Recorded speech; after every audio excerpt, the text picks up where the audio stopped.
Assemble the accused! Bear witness to their trials. The time of the Inquisition is now at hand. Putting pop culture to the rack, the Inquisition calls to account the events of the week, rooting out heresy wherever it is found. I am Grand Inquisitor Doomcock, the future ruler of Earth, and joining me for tonight's torture is the extraordinarily awesome Nerdrotic Channel's Grand Inquisitor, Gary Beekler. Gary, thank you for joining us. How are you this evening?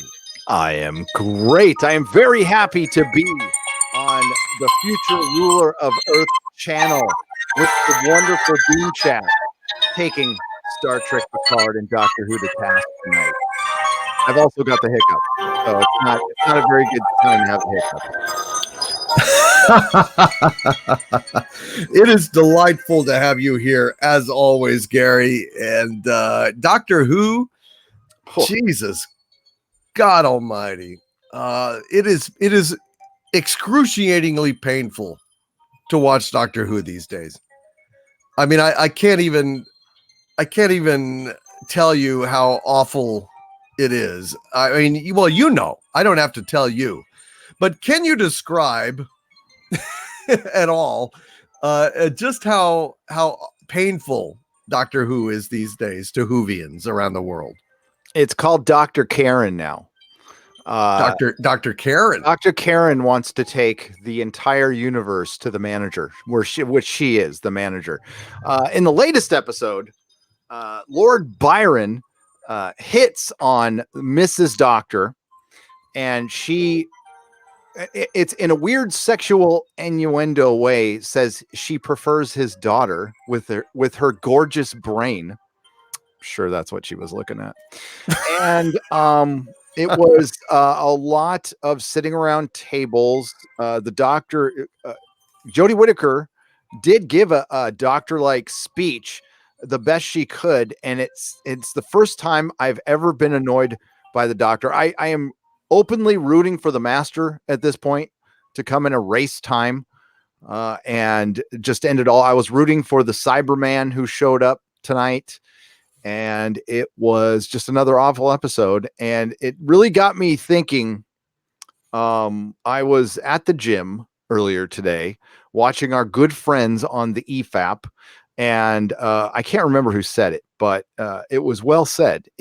We're at a point now, and they were covering Crisis, the CW Crisis, something you and I won't watch, and we won't even.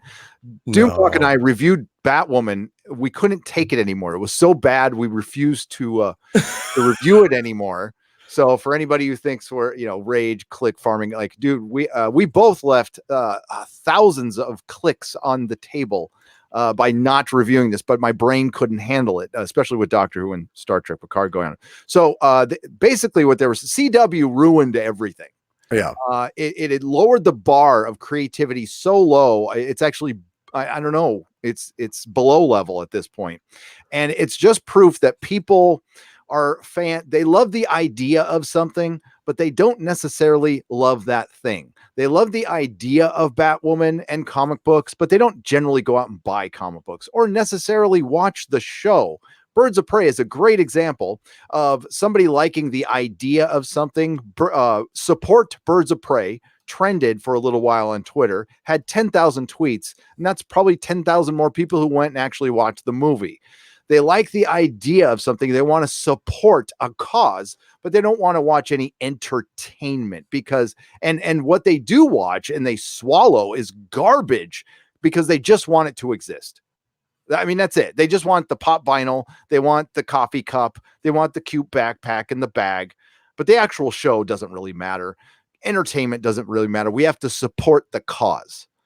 And this goes into what we were speaking about before the show started, the access media and everything else. And that's kind of what we're going to go over tonight, I guess, and among other things.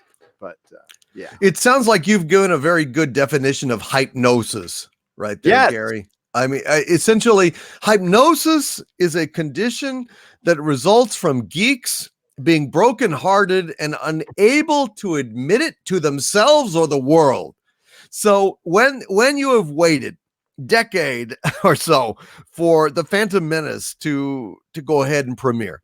You know, you finally got some new Star Wars after Lucas like delayed like a decade, 15 years, because he didn't want to share any money with his ex-wife, Marsha Lucas, after their divorce. So he waited all this time, and you waited all this time. You go in there, you see the Phantom Menace with Jar Jar, Misa, oh, Banta Pudu, and you cannot admit to yourself in your heart that you have just been screwed, because it's like embodying the abuse. You know, it's like satanic abuse or alien abduction. You have to deny it in your mind for a long time. But then a year passes or 2 years passes, and you hear the feedback on forums and stuff, and you admit, oh, Jesus Christ, it sucked. It really sucked. But it's only after time that you can admit it, Gary. I think that's what you're saying. Absolutely. And where this stretches into the access media and the mainstream media is within criticism of these TV shows and films. And what they're doing is they're trying to conflate criticism on YouTube with anonymous Twitter accounts that troll on both sides. And it's really this it's a projection. It's a form of projection. So they'll accuse us of whinging about, oh, we want straight white males and everything. I've never said that. I've never said that. And but they'll mix that argument up and their argument is we're losing power. So we're whinging about losing power.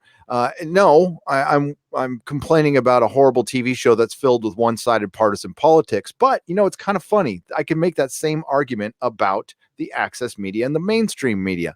They are losing power. They're losing influence to fans who are turning on a mic, have their internet connection, and going on YouTube. Like thousands a day. They're losing people clicks, all because of the genuine nature of the fan. We might not be right. We're not right all the time. And you know what? We shouldn't be listened to all the time. But when enough of us get together in large enough number and rise up like the Phantom Menace did, you do enact change. And Sonic is a great example of a director who stepped out of line in Hollywood. He's going to get punished properly for it. Trust me. But Jeff Fowler, how dare he listen to the fans and make a change that led to success this weekend, which is great. You did a video on it. Well done, sir. Thank you. And he stepped out of line. Oh, we cannot have this. And we got a BBC article we're going to go over in a little bit that talks about this and the dangers of listening to the fan. When it comes to a repurposed work, when it's something that's established and you take it on, you better have the fans' interests in heart. If it's an original work of your own, you don't need to listen to the fans. It's your baby. That's fine. But when you're taking something that was built by fandom that is alive today because of fandom, you need to consider fandom. And if you don't, you do it to your peril at this point, especially since we are more connected now than ever. But Hollywood and the access media seem to me more disconnected than ever. I have no problem with losing power, except the power of my faculties, except the power of my intellect, the power of my soul, and the power that is inherent in our culture. That is the thing that I despise. That is the thing that I rail against. I have no power invested in keeping down any person. But I have a power invested in trying to elevate our society, in trying to elevate our discord, in trying to elevate our art. That is the problem. That is the thing that drives me insane, is that we are being driven into the gutter of culture on the altar of political correctness. I am disgusted that on that altar, we have to sacrifice narrative coherence. We have to sacrifice story integrity. We have to sacrifice our myths and our goddamn aesthetics. That is what kills me. That is what drives me to despair.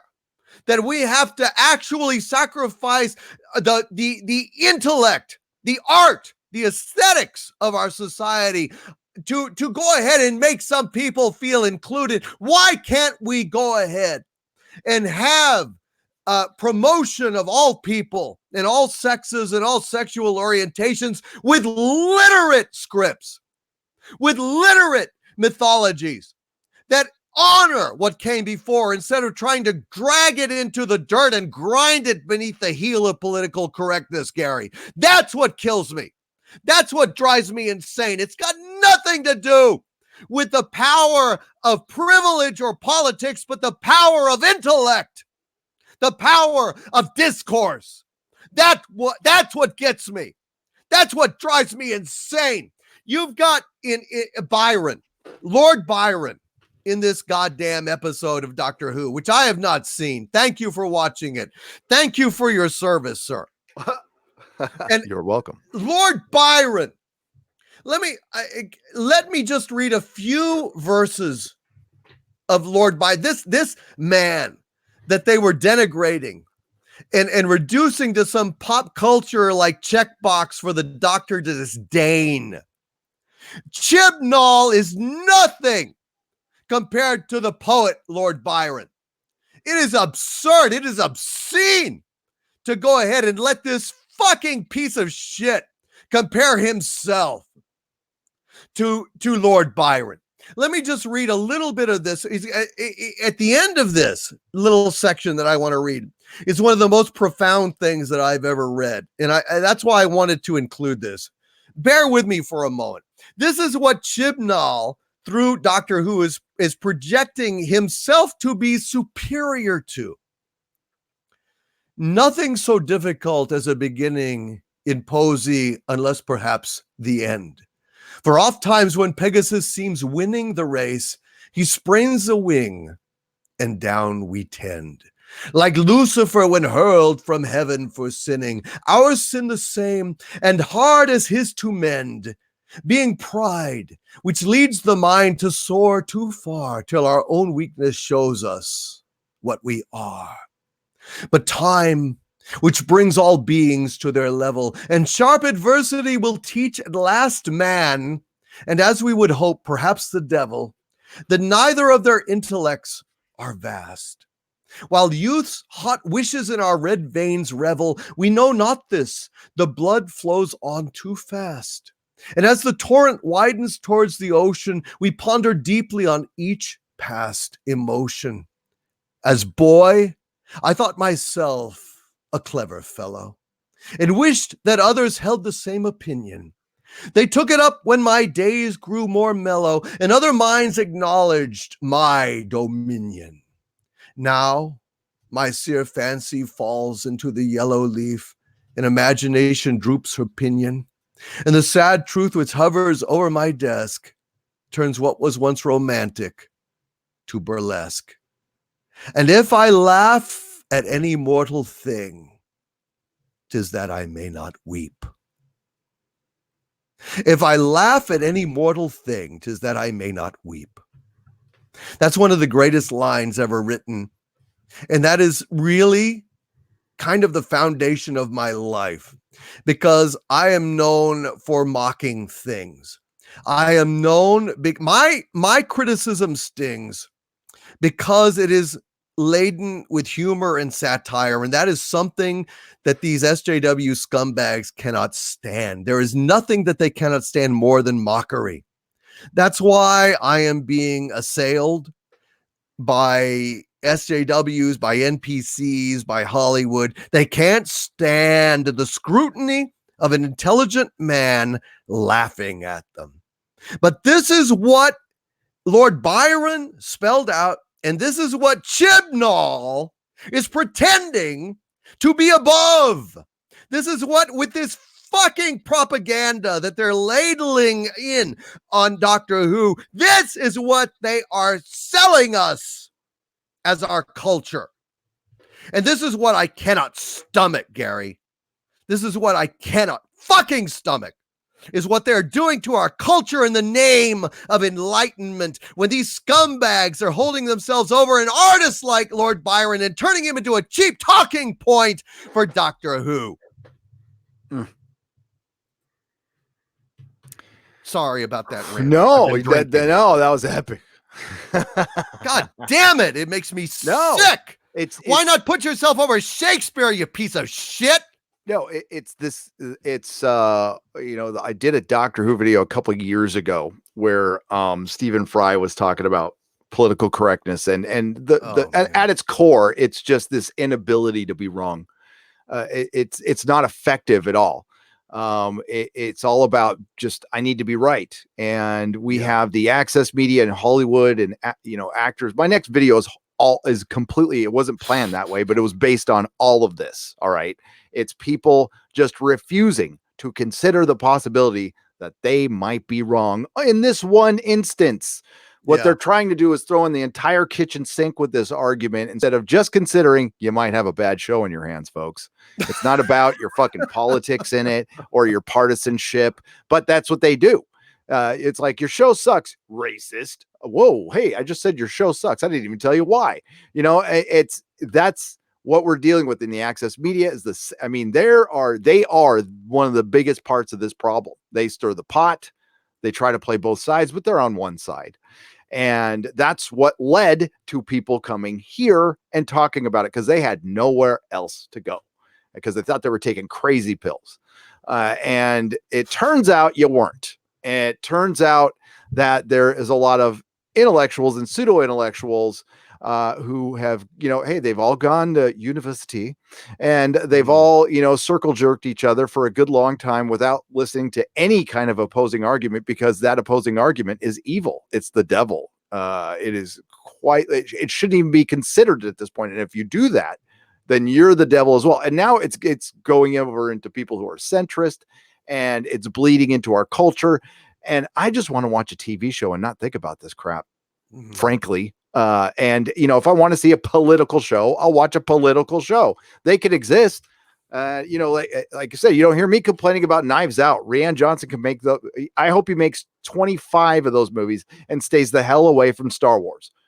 I hope Kurtzman runs off and makes, apologies to Anna, but I hope he goes off and makes a Clarice show and stays the hell out of Star Trek. I know. It's like, just fuck off, man. Do your thing. I'm not going to bother you. Just get away from my Star Trek. You're right. And we'll 100%. Get into Picard. I mean, Picard's apology tour this week was, God, that was so bad, Gary. I mean, I'm looking forward to discussing this with you. I felt, we talked about that a little bit, and I watched your, look, in a sense, if this was not Star Trek, if this was just a series that was this misguided and badly written about a science fiction fantasy, it would be laughable and it would be kind of amusing to watch in the cringy kind of way that something like Nightman or Automan is, Manimal, Sharkskeeto, I don't know what the fuck Manskeeto is like. I mean, you could watch it and laugh, but the fact that it's violating something so dear to us as Jean-Luc Picard, that adds the injury to it. Yep. And it's like Lord Byron said, if I laugh at any mortal thing, 'tis that I may not weep. Someone like the two of us, I mean, that have a active minds and critical acumen, we prefer to direct our sorrow in ways that are aggressive rather than to curl up in a ball and cry. Yeah. But if you are so stupid and blind as to think that the videos that I do are not laden with tears merely because they are filled with laughter, you're ignorant. It is passion. No matter what it is, how it's expressed, it is passion. And that passion can be love, it can be hate, it can be laughter, it can be tears, it is passion. And that is something that Hollywood recoils from because they want to create something that is passionless, that can be commodified, barcoded, and put on a spreadsheet. And that is something that our fandom will never be. And that's something they have to fucking get used to. And they can squeal like stuck pigs every time I make fun of them. But until they goddamn well pull their shit together and realize that what they are handling is not franchises and IPs, but the stuff of dreams, until they realize that, they're a target. Yeah. And you know what? Pop culture and entertainment hasn't faced this before, what they're facing right now. It's been building for years, right? But sports has faced this since, oh my God, since the invention of radio. So is politics. It's no different. And it's not going anywhere because of, pop culture's importance. Now we have people dedicated to talking about it, good and bad. We cover the good, the bad, and the ugly of pop culture. And this is what's going on YouTube is no different than, I'm not the first one to say this. Many people have said this than what John Oliver does, what Colbert does, especially when people, when people pop off to me on Twitter, I just go to their Twitter accounts and I see what they're tweeting about. And it's, and this is why it's usually not even worth arguing about, because they'll pop off about my negativity, right? So I'll go to their Twitter, right? And it's just filled with Orange Man, Colbert clips, John Oliver clips, and I'm like, okay, never mind. I mean, it's just somebody who does, takes that side, and that's fine. I don't talk about any of that stuff, but I used to listen to sports talk radio. Jim Rome, he was all about. I mean, he had smack talk. He was all about this crap all the time until he got soft. Howard Stern, just pick your political radio host. All of late night television. That's all this is. And you know what? It's just an outlet from a different perspective, because all of those places I just mentioned, or the vast majority of them, come from one side or another. Yeah. But we don't have a side, No. Honestly. I mean, I don't speak for you, but I don't feel like we have a side. Look, I have an aesthetic. I have I just want good quality writing. Ultimately, that's what I want. I represent a belief in the validity of culture, rationalism, and aesthetics, an appreciation of literature, an appreciation of learning. And when you have a piece of crap as stupid as Star Trek Discovery, as moronic as Star Trek Picard, this is substandard stuff. And it diminishes not only the viewer, but the larger civilization, because it's setting a standard for discourse that is subhuman, in my opinion, sub-rational, sub-literate. And I feel that this diminishes not only myself, but my civilization, my brothers and my sisters. This is the problem. God damn it. If you're going to go ahead and make some money, make it honestly. Make it by hiring writers that can fucking write. God damn it. It's not asking too much to have a chef who can fucking cook a steak when he brings it to your fucking table. And I want a goddamn story written by somebody that has some business writing. Is that so wrong? No, because we care about these things. All right. So the CW, which is a subject you and I don't really even talk about, again, has done irreparable damage. It has set superheroes back 20 years, and it has done horrible damage to DC. And that's why, that's part of the problem. They can't get a film franchise off the ground.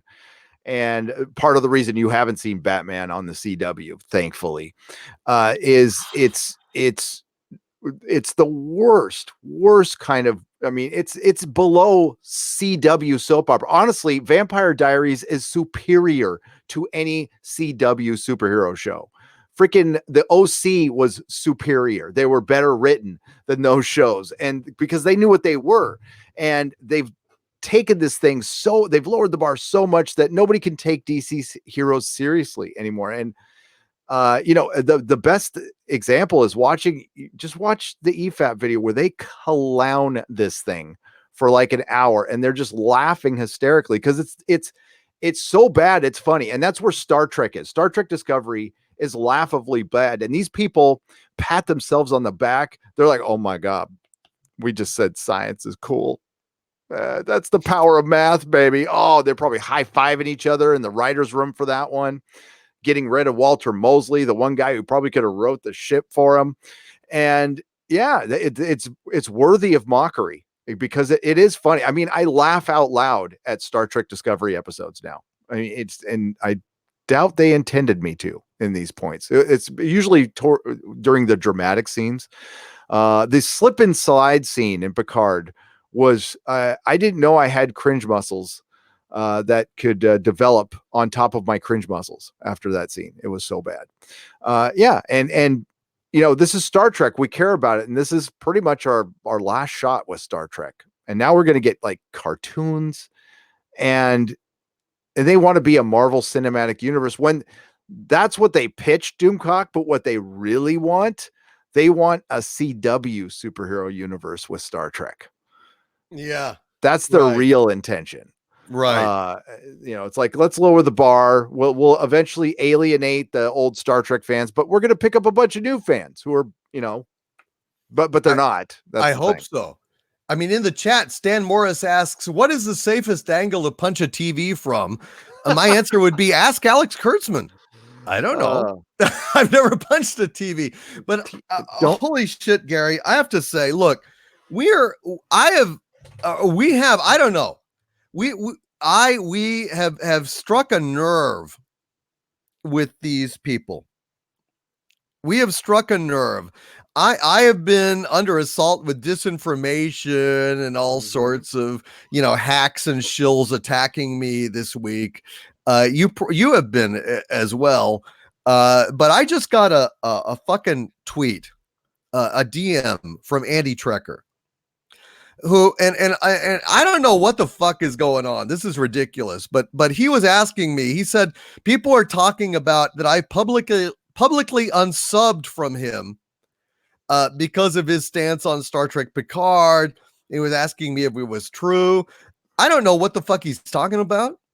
I don't know what's going on. I have not unsubbed from Andy Trekker at all. I like Andy Trekker. He's a supporter of mine. I'm a supporter of his. We may disagree on Picard, but God knows I have not in any way publicly disavowed him or unsubbed from him or anything like that. But this is more disinformation that these people are launching because I have drawn blood with my criticism. They've been coming out after me all week. I've been ignoring them because I could not care fucking less.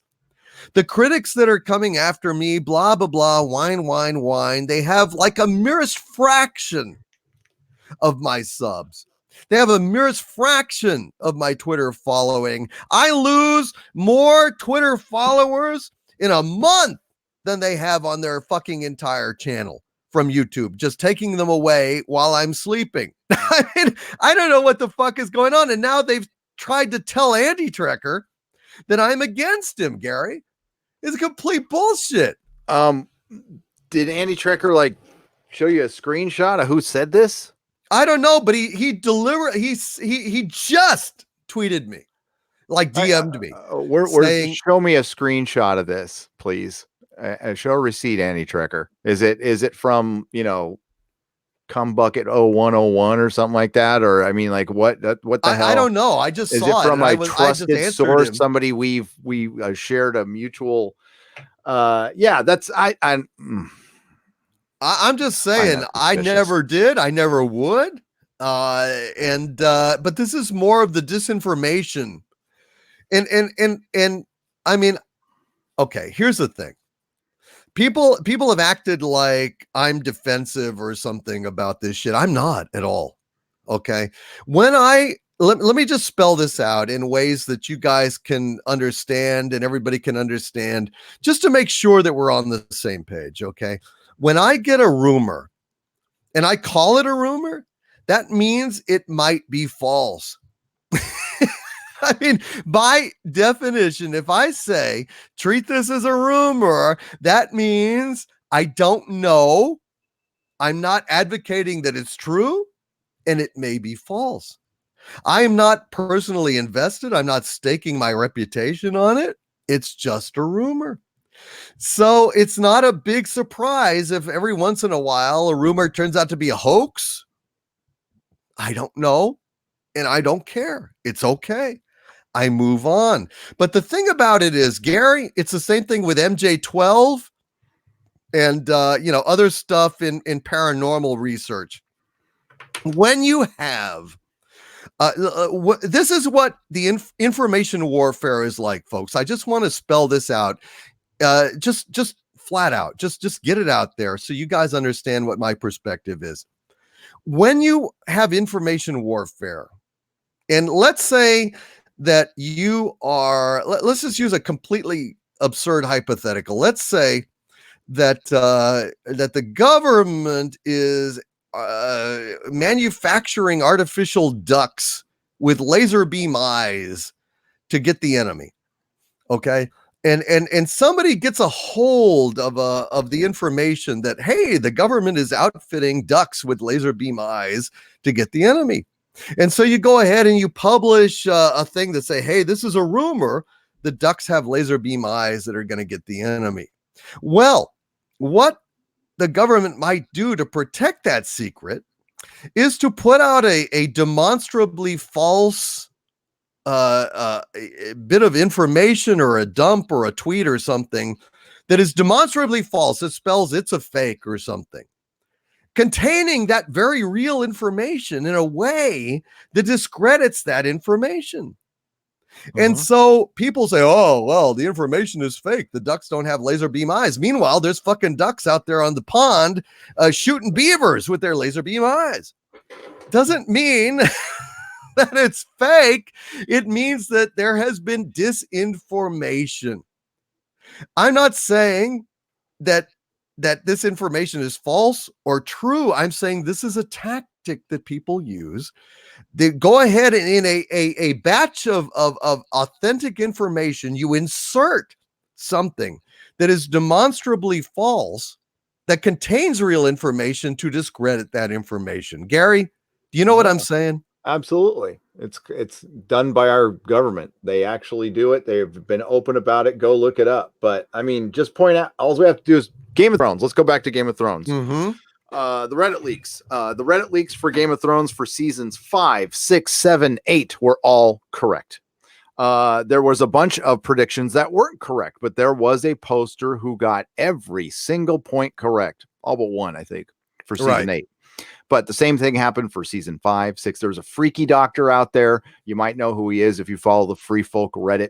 Also, Fall of Skywalker, those Reddit leaks turned out to be true. Last time I checked, there were reshoots, and Palpatine did come back, and there was multiple endings, and there's different cuts, and JJ wasn't aware of all of them.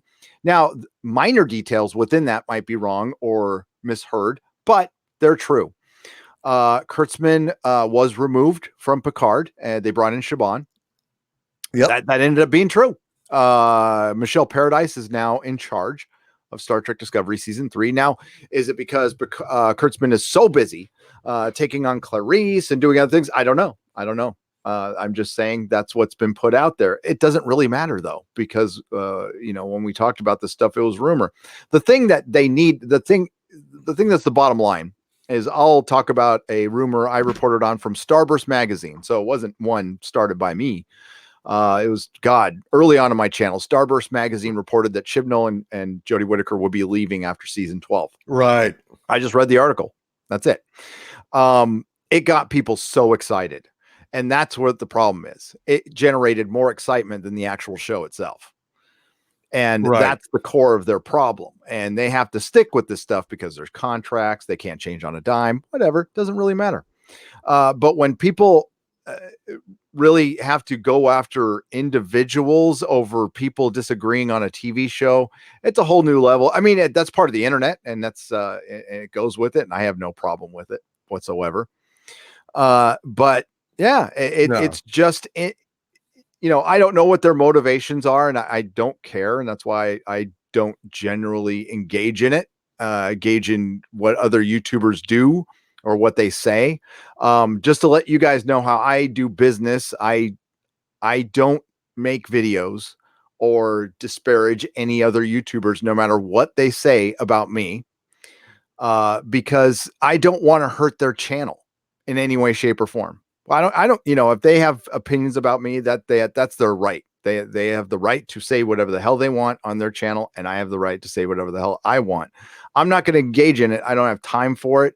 And I'm keeping my eye on the prize, which is the big corporations, the people in charge of these big corporations. I generally don't mess with crew members or makeup artists or any of because they're just there doing a job and they're doing the best they can. I'm sorry they're working on a shitty TV show, but they all got paid pretty well last time I checked. But right. As far as other individual YouTubers, to me, that's going after a fan. And I don't want to go after a fan just because I disagree with that fan. So I've got better things. I think you're more benevolent and kind than I am. Simple fact of the matter is, I'm not going to acknowledge some, substandard YouTuber that hopes to make their fortune on my good name. Yeah. I just don't care. I'm not going to mention their name. Yeah. I'm not going to give them any oxygen. I just don't care. Yeah. If they spent more time making actual good videos like I do and built their subscriber base like I did through quality and truth, maybe they'd be better off, in which case I just don't give a squirt of piss about them. And second of all, I have literally thousands of people, thousands and thousands, tens of thousands of people that would like my attention. And I go ahead and give my attention to those people to the best of my ability rather than some worthless little nothing that is slinging mud at me. I just couldn't care less about them. You go ahead and wallow in your gutter. I don't care. That would just encourage more bad behavior. Exactly. I have a whole bunch of channel members that have suddenly popped up. I want to thank Uncle Salty 71 for joining the channel. I want to thank Stan Morris for joining the channel. And I want to thank George Forrest Jr. for joining the channel. Thank you all. And I want to say, Gary, that I think it's actually a badge of honor in a sense that we get things wrong from sometimes, because that means that we're not insiders. We are not part of the paparazzi. We're not part of the establishment media. We're not shills. We don't get our stuff from them. We're out in the dark. And we only have disgruntled people who care about quality, people who are upset about what's happening on the projects they're working on, that contact us out of agony, out of pain. People that have dreamed about working on Star Wars or Star Trek or Doctor Who their whole lives, and they go there and they get their dream only to find out that it's tarnished and cheap and ruined. And we give them voice.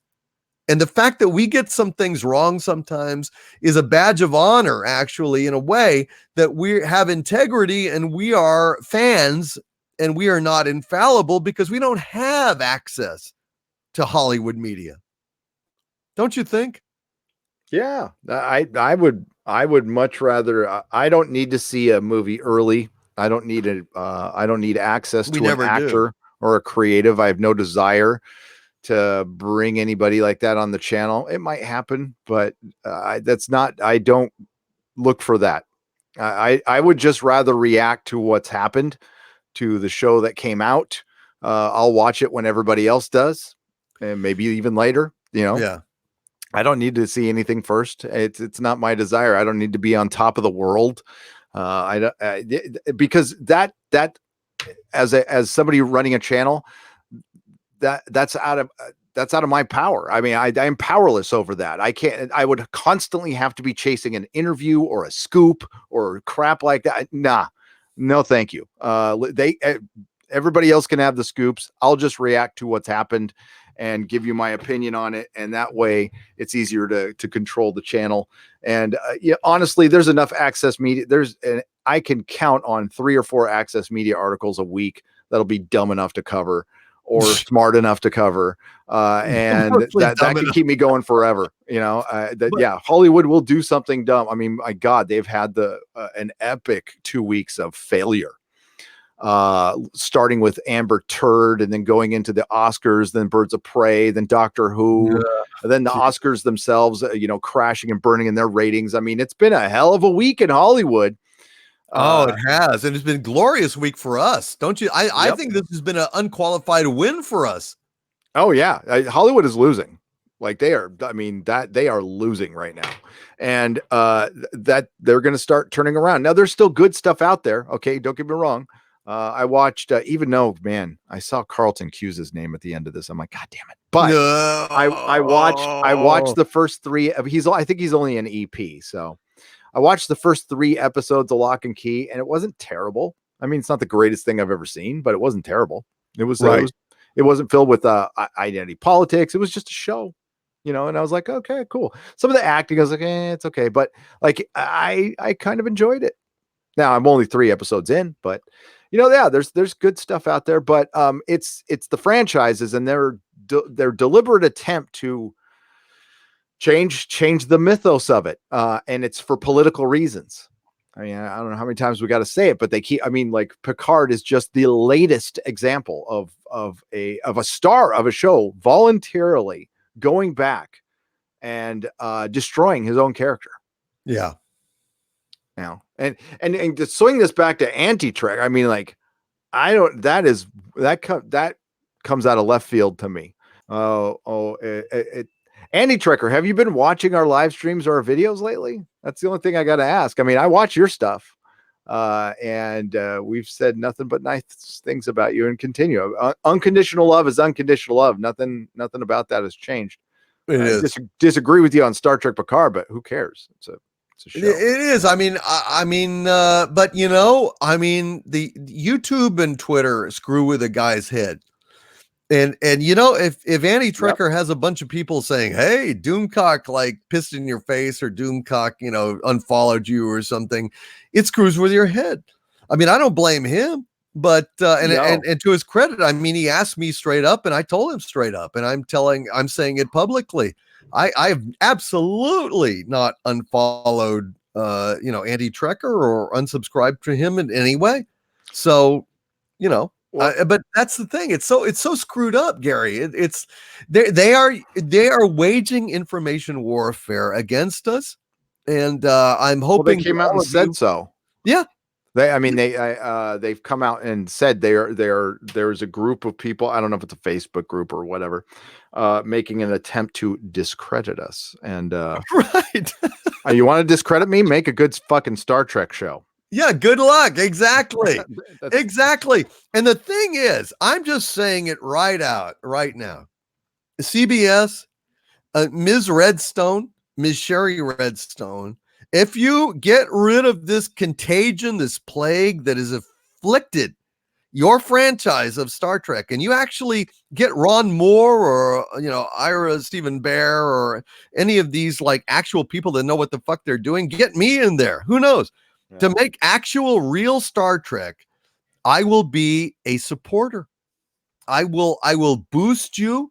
I will shout you from the mountaintops in the same way that I've shouted the Orville and the Expanse.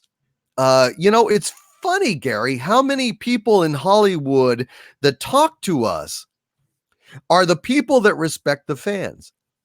Invariably, it's on shows and from people that respect the fans, that do not hate us and recognize that we are their allies, and we are their allies. We are allies of quality. Yep. That's it. Yeah. And quite frankly, and thanks to Kurtzman and, Viacom and CBS, merging. Sorry, Miss Redstone, but it's a second tier company. You're nowhere. I mean, Warner Brothers and Disney right now are the top of the hill in Hollywood, and quite frankly, Netflix is creaming everybody. I guess their demise, I'm not too sure they're done yet. I wouldn't count Netflix out, but No, yeah, I wouldn't either. Viacom is not, I mean, hey, we've got MTV and Nickelodeon. I'm like, yeah, that would be great if it was like 1999 or 2005, but More right like now 84 or something. But yeah, it's irrelevant shit. So yeah, they've got a lot of work to do. And if Star Trek was their crown jewel, I don't know what to tell you. Yeah, it's like a crown jewel that was swallowed by Bad Robot to be smuggled out of the country. And now, of course, when you swallow a crown jewel, what happens? Well, it comes out the other end covered in you know what, and that's what Star Trek is right now. Yep. And you've got to pull it out of that toilet. Is it just distasteful as it is? You've got to wipe it clean. And you've got to go ahead and start making some good Star Trek again. But I'm saying my pledge to you is if you do, we will forgive and forget, and we will be on your side, and you will be amazed at what it is like to have the fan base back on your side. But you've got to respect the fans. Without respect, we reject, period. Yep. And we'll get to the BBC later. They lashed out big time. Oh my God. It's not okay. It's not a coincidence, folks, that the BBC comes out with an article about fan entitlement coming off of a week where they were flooded with complaints from all sides after the ending of their of a show last week where they handled something pretty poorly. And then I guess one of their responses which wasn't supposed to get out, got out. And yeah, and good. It's followed up by fan entitlement article, which brings up all the greatest hits. Of course, Kelly Marie Tran is brought up, your old favorite. I know everybody loves to hear about Kelly Marie Tran being driven off of social media because that was a war crime of some kind. And yeah, right. And then of course the alt-right and all that's brought up as well. So well, I gotta say, I guess it is fan entitlement to expect someone with cancer to be treated with sensitivity and humanity. That's real fan entitlement. Jeez, freaking entitled. I'm such a dick. Fan service and I'm such a dick. I'm such a dick to expect to be served a human response to cancer. Fuck you, BBC. You are so deep in the toilet. You are actually getting deeper in the toilet than CBS with Star Trek, which is a fucking miracle. I mean, I cannot imagine how amazing it is that they have plunged so deep, Gary, that they can actually, in that one episode, become more loathsome than Star Trek Discovery and Star Trek Picard. I mean, to shit on somebody with cancer, I can't even. That is subhuman. It is, and the only reason that was done was it was Graham. It was the white guy. So who gives a shit if he died? Hang on, I just unplugged myself. Damn it! But yeah, it was Graham. Who gives a shit if he dies? They wouldn't have done that with any other character. And it was. Listen, I know what their excuse was, and I believe them. They were trying to show the doctors socially awkward, and it was so poorly executed, and it really exposed how bad the writing is, how bad the acting is. Bradley Walsh looked incredibly awkward in that, and when he's normally given the only consistent performance in this show, which is, consistent is the best word I can use. Yeah. But yeah, it makes me sick, Gary. It's embarrassing. It's freaking embarrassing. It's so embarrassing to be a Doctor Who and Star Trek fan right now. It's like the old days. Except that was good back then, and you had to deal with the jocks. Problem is, the jocks have taken over. They've become the access media. I mean, we've got the access media calling nerds incels, basement dwellers. I mean, that's the shit we heard from the jocks, and these are the people calling themselves the nerds. When I question that. These are the people who will be back to watching Big Brother and Yeah. some basic biatch procedural show on CBS. They deserve CBS. They really do, and I don't know. They thought that they could expand the normie audience to, I don't know. They thought that they could recruit the other 8 billion people on Earth that don't like Star Trek at the expense of the 600,000 people that do, and well, they have nobody basically. They have nobody. Mere dregs of remnants of or fractions of the audience. I mean, I don't know what the fuck they're thinking, but they're reaping their reward, and they hate me for calling it out. They hate us for calling it out, but tough shit. And we could thank Star Trek Picard is showing what a miserable failure Star Trek Discovery really was. Yeah, and is. It is. It's. I mean, because the coverage on Star Trek Picard has become minimal. Way more people are into it, but it really shows like how nobody's really watching Star Trek Discovery. It's such a bunch of crap. They can hide these numbers all they want, and they could come out with them anytime they wanted and shut us all up. If you want to talk about discredit, come on, CBS, show us the numbers. Come on. Yeah, well, they love to conflate the numbers between CBS All Access and Showtime. Yes, they do. Showtime is actually good. I mean, I've talked about Ray Donovan, one of the best shows on TV right now. I absolutely recommend it. See, that's how much of a hater I am, CBS. I'm actually recommending one of your channels, but you do quality work. That's what happens, for fuck's sake. All Access is so successful, it's being absorbed into another streaming service. Well, about time. I mean, I hope they get rid of it and do some good shit and get Kurtzman and Bad Reboot and Suckrit Hideout out of there because they stink. They just stink. Gary, I would love to talk about Doctor Who in a minute. I'm going to get to some super chats here, and then we will go ahead and move on to that article that you pulled, because I think that is spot on what we need right now. And thanks for watching that, man. No worries. You are awesome.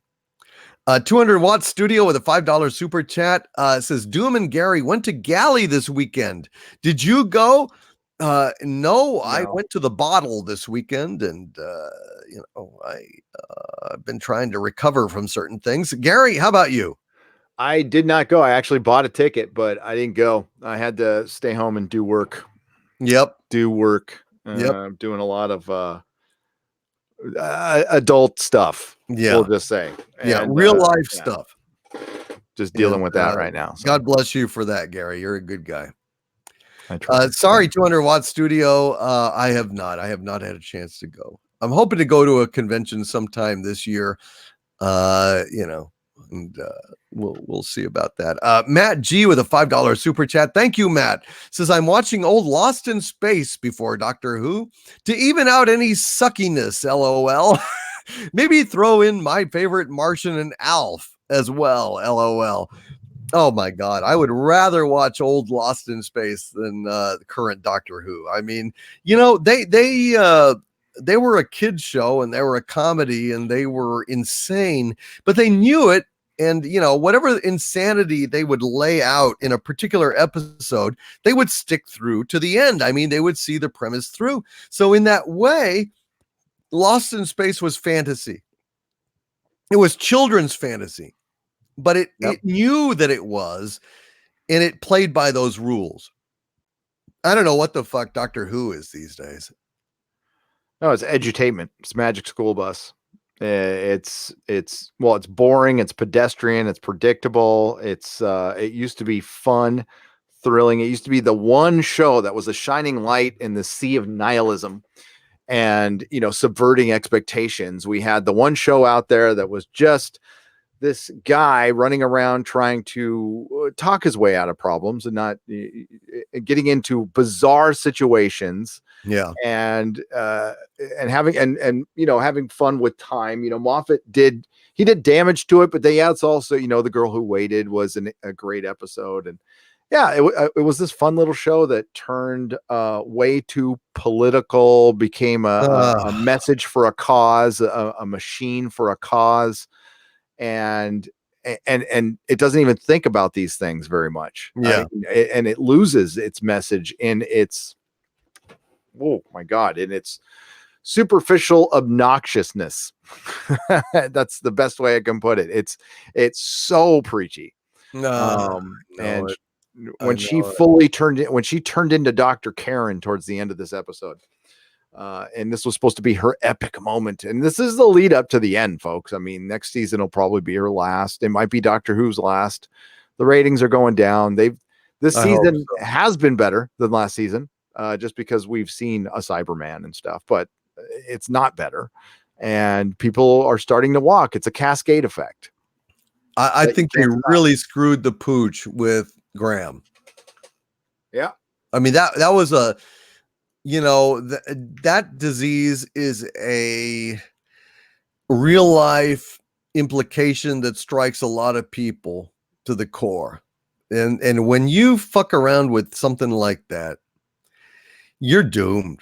And rightfully so. I mean, this iteration of Doctor Who needs to fucking go away. And I don't know, maybe in 5 years they can restart it or something with a brand new creative team and get rid of this woke shit.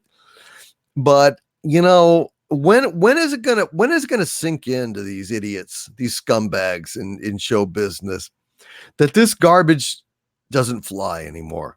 How many Terminator 6s and Birds of Prey and Charlie's Angels does it take before you start to realize that you can shove that agenda shit right up your fucking ass? The BBC will never realize it. In the States, they'll turn stuff around. The BBC will just move along going, well, obviously our audience is not enlightened enough for us. Okay. Well, yeah, we'll see about that, won't we? Yep. We'll see about that. Michael Maloney with a $2 super chat says, "Hail Evil Overlord." I say, hail Michael Maloney, and thank you, sir. Good to see you tonight. Jay Paraby with a $2 super chat says, "Oh no, you didn't, JL." JL. I'm really glad that they gave us a label for this clown that is not Jean-Luc Picard. He's JL. It's perfect. It's JL, and we don't have to worry about all the nonsense and the fucking canon violations, the complete violation of the character. But we'll talk about that later. It makes me sick. Sam Whiskey with a $4.99 super chat, thank you, Sam, says, "Hail Doomcock and Nerdrotic. The lone Cyberman reminds me of Hitchhiker's Marvin the Paranoid Android." Garrett, your comment? Yeah, a little bit. But I mean, it was such a predictable plot. Okay. Spoilers. Captain Jack comes back and says, "Beware the lone Cyberman. Don't give him what he wants." And you think, well, I still get trapped in this is the Russell T Davies Moffat era, and we might get something epic. But it literally was that. It wanted a thing, and the Doctor gave it to him. And that thing was the Cyberium, which was like cyber snot that that Mary Shelley's husband or boyfriend picked out of a lake, and it infected him.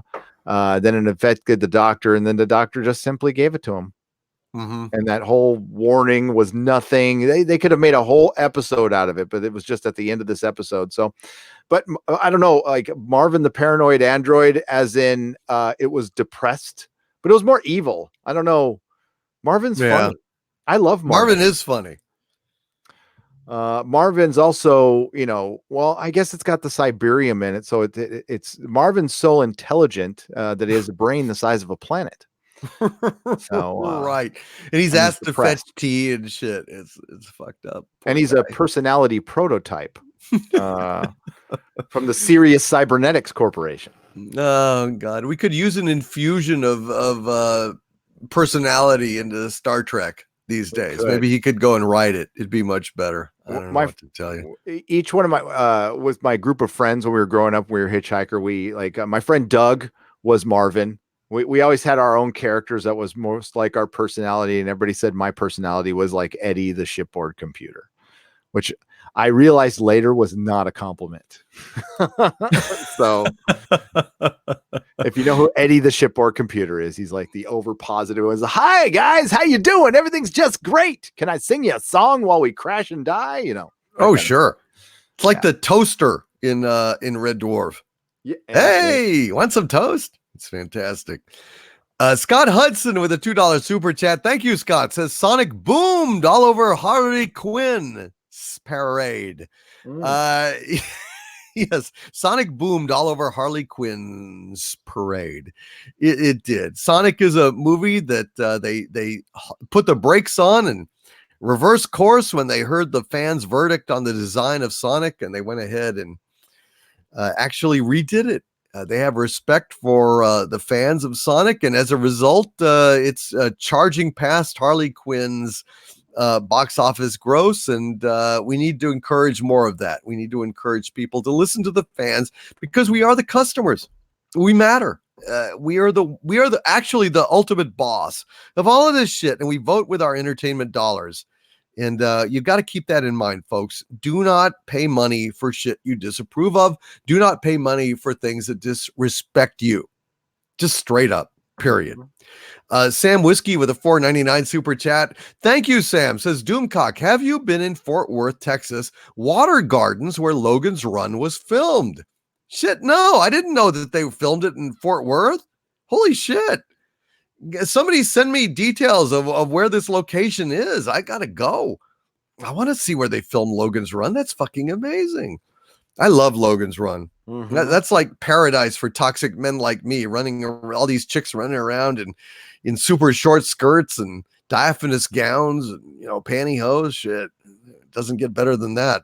Thank you, Sam Whiskey. Let me know. I want to know where that is. I will go and see it in the next few weeks. I gotta know. I didn't know. You learn things with these chat. You can't know everything in pop culture. I live in Texas. I didn't know that. Jesus. I didn't know it either. I didn't know it. Criminal Imagination with a $20 Canadian super chat. Thank you, Criminal Imagination. Says, I went and saw Birds of Prey. It had its moments, but the contrivances, plot holes, and wokeness is front and center. Plot holes mostly to do with bad action scenes. Whoever said BOP is better than Sonic didn't watch Sonic. Amen. Amen. Well, it's the woke wonders, the woke warriors on Twitter that would say that. Normal people, not so much. Well, you need to support it because it was directed by an Asian woman, and there was an Asian cinematographer, and it had an all-female cast. I mean, it didn't have a good story, but I mean, it's got all those things. But Gary, they said it was not made for us. Oh, well, I mean, you had a flop that was directed by an Asian woman and had an Asian cinematographer and had an all-female cast. I guess so. But, the weird thing is, I mean, if you do a movie and you say it's not made for men, and then men don't go see it, and then you go ahead and complain and squeal like stuck pigs because your movie bombed because men didn't go and see it, maybe you should have made it for men. Maybe you should have made it at least to include men and not said publicly that you don't want men to go. Funny how that works. And a percentage, actually, more men watched it than women. They alienated just as many women as they did men. Funny how that works out. More women watched Aquaman. I'm trying to do the math on this. Why did more women watch Aquaman than Birds of Prey? But although Birds of Prey was written for women, it's right there. Is it Jason Momoa wet and shirtless? Did that have something to do with more women watching? No, it couldn't be. Couldn't be. That'd be terrible. That'd be regressive. It would be. The funny thing is Hollywood is trying to change the fundamental nature of men and women. They're trying to say that women don't need men and shouldn't like men. Men are rotten. And the fact is most women kind of like men.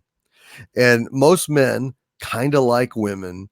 And they can go ahead and scream till they're blue in the face. It won't change a goddamn thing. They're trying to rewire biology and evolution, and it's never going to work. So have at it, Hollywood. Go broke doing it. In the meantime, we'll keep hooking up with women. Thank you very much. Mm-hmm. Stupid pricks. Athrin Zala with a $2 super chat. Thank you, Athrin. Says, go see Sonic. It's fun. Reward good directors. Amen, Athrin. Amen. Nicholas Horton with a £2 super chat. Thank you, Nicholas. Says, hail DC and Gary. I'm rooting for the Cybermen. Oh my God. I can't tell you how much I wanted the Master to kill everyone on the show in the opener. What was it called? Spyfall. What the fuck was it?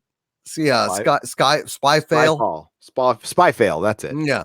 It was awful. I wanted them all to die. That's how bad it's gotten, Nicholas Horton. You're 110% correct.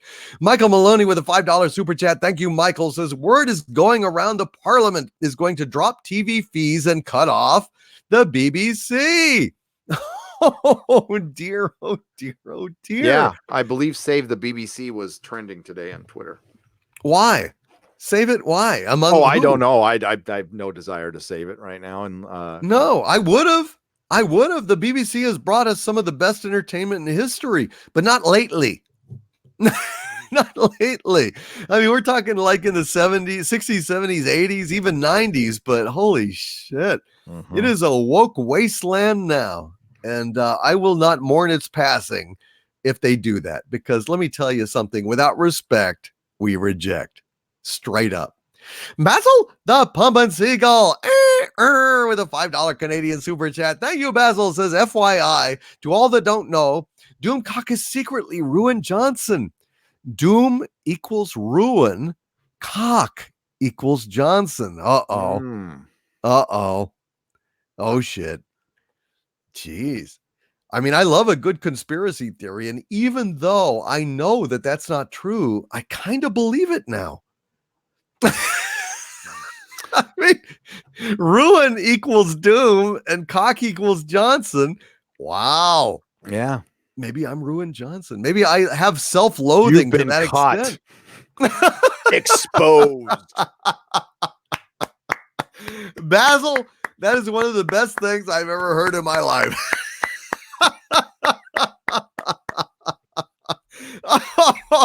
Oh, Jesus, that is so clever. I can't even dispute it. Thank you, Basil, the Pump and Seagull. Jesus, there's a reason I love you, Basil, and that wit is it. Wow, what can I say? I almost believe I'm Ruin Johnson at this moment.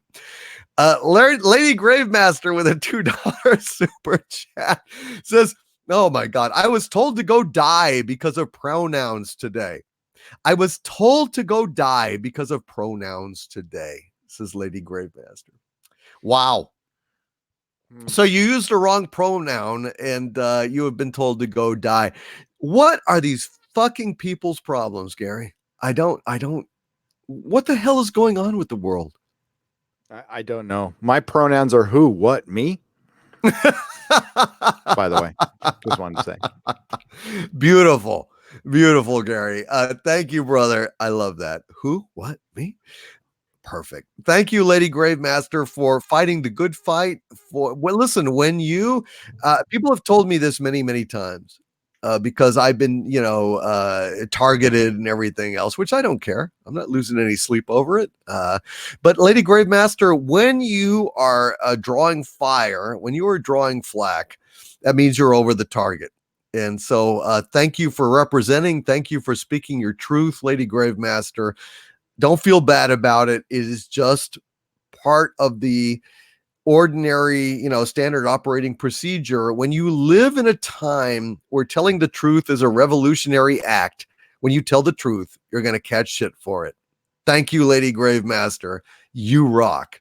Mr. Morden with a $3.50 super chat. Thank you, Mr. Morden. Says, cheers to you both from Sacramento. Raising glass. Hail, Mr. Morden. I would raise my glass. Well, I'll raise my glass of tea to you.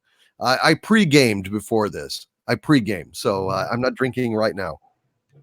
I've got my cup of coffee. Yes, and I'm sobering up thanks to Gary, who is walking me through this. Gary, you're awesome. You're awesome. Thank you. You're awesome. You rock, brother. The Kelvington with a $10 super chat. Thank you to the Kelvington. Says, I didn't watch Doctor Who today, but I appreciate you did for me. You suffer so I don't have to. LOL. Hail to the Kelvington. Gary, he's thanking you. I didn't watch Doctor Who today either. I meant to. I just didn't have. I ran out of time. But thank you for watching it, brother. Yeah, it's so horrible. Oh my gosh. Well, I stopped doing videos.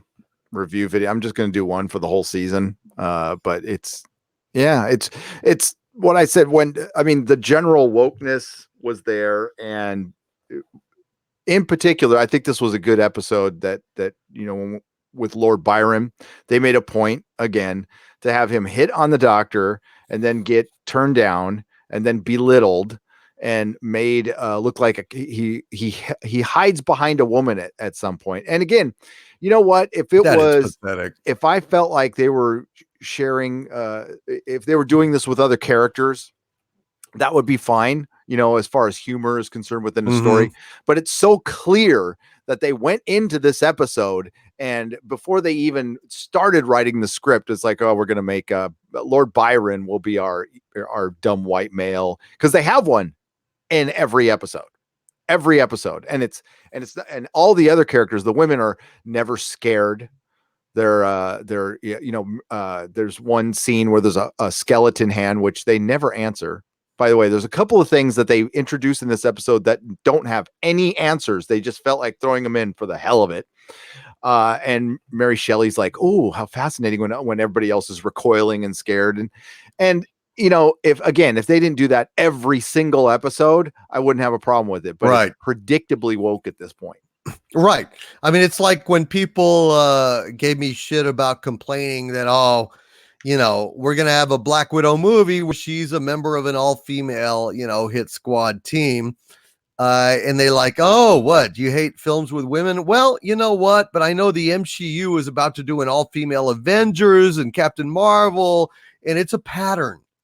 It's a pattern. I mean, that's what you're saying, Gary, and that's exactly what it is. And if they would have come out with Black Widow when they should have, when it would have been kind of out of the box, at least for Marvel, which is in phase 1, like right after they introduced her. But now, she was groundbreaking. She's not going to look like it. And this is kind of a reverse effect on Marvel. This is what pisses off the DC fans, is Marvel got to they did the cinematic team thing first, even though DC invented it in the comics. But now most of the public thinks Marvel did it first because they don't care about the comics. And the same thing's going to happen to Marvel now. It's going to be a reverse effect. And this all goes back to Kevin Feige getting embarrassed by Wonder Woman. And that's where they're overcompensating now. And they're going to embarrass themselves. They're already starting to write these articles about the Eternals, and it's going to have the first gay kiss. It's like, you know what? Just make a good movie. And if you want to put that in there, fine. But the fact that you have to tell us tells me it's probably not going to be a big part of the story. Right. One of the big things about Birds of Prey was it confirmed that Harley Quinn was bisexual. You know how they confirmed it? In the scene in the credits. It's an animated scene in the credits. It means nothing. It means absolutely nothing. But somehow that's a victory for mankind. No. And that's what we like to point out is they don't care about your cause, but they got a bunch of free advertising because they put in like a half a second animated scene in the beginning credits that spawned, 10 articles. That's a ton of free advertising that didn't help. Obviously. Right. Or a lesbian kiss that was lost in Rise of Skywalker is suddenly a revolutionary act. Yeah, don't cut it out in Singapore in the United Arab Emirates, and I'll be impressed until that happens. It's pathetic. I mean, I honestly, if I were in the LGBTQ community, I would be deeply insulted by that, in the same way that if I were a person of color, I would be insulted by the lip service that they provided to the Tulsa massacre, where they used it as a plot point in a substandard sci-fi show, Watchmen on HBO, instead of giving it its due credit. I mean, when are these people going to stop accepting crumbs from the table and actually insist on quality entertainment? I don't know. I honestly don't believe most of them do. I think a lot of the chirping you see is from blue check marks on Twitter and Access Media, and it's largely affluent white folk. I don't get it. Yeah, I don't get it. I mean, that you would minimize this Tulsa massacre. I've said this many times before, I know, but it sticks in my craw, and I kind of keep saying it until somebody fucking acknowledges it, that going ahead and saying that those people of color were massacred in Tulsa in, what was it, 1921? Because of subliminal messages in movies by racist cops in a sci-fi universe is supremely insulting. By a hypno ray that A was embedded hypno ray. in the film. Jesus Christ. Could you be any more insulting to an It was actual real insulting. life? It's insulting to I don't know the story completely, but the poor kid that was falsely accused, and that's what started that whole thing was a kid who was falsely accused. Well, way to distort history for Yeah. cheap exploitation, you pieces of shit. Yep.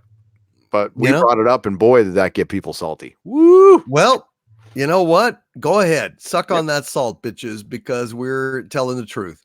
And if the truth is unpalatable to your tastes, tough shit. We don't give a shit. We're not going to shut up.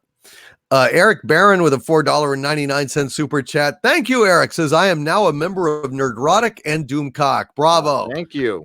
Thank you, Welcome. Eric Barron. Much, much appreciated. We need your support now more than ever. Things are getting weird on YouTube. I don't want to, get much into that, but it's been weird lately, Gary. It's been weird. Mm-hmm. Darth Gorebag with $11.11 super chat. Thank you, Darth Gorebag. Says, just saw Sonic today. Not only was I happy to support the studio who respected fans, but the movie was great fun to watch the whole way through. 5 stars. Excellent. There you go. Sonic is a movie worthy of our support.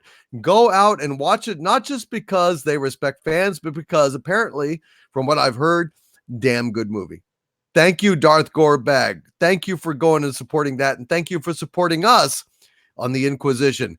Trooper Bear FN 2525 with a pair of super chats of $2 super chats in a row. Says 2 coins to my bitcher. Thank you, Trooper Bear FN 2525. Yes, I am the bitcher. Toss a coin to your pitcher. I've embraced it. And Trooper Bear FN 2525 says 2 coins for a Harriet versus Harvey team up comic. Wow. That would be fun.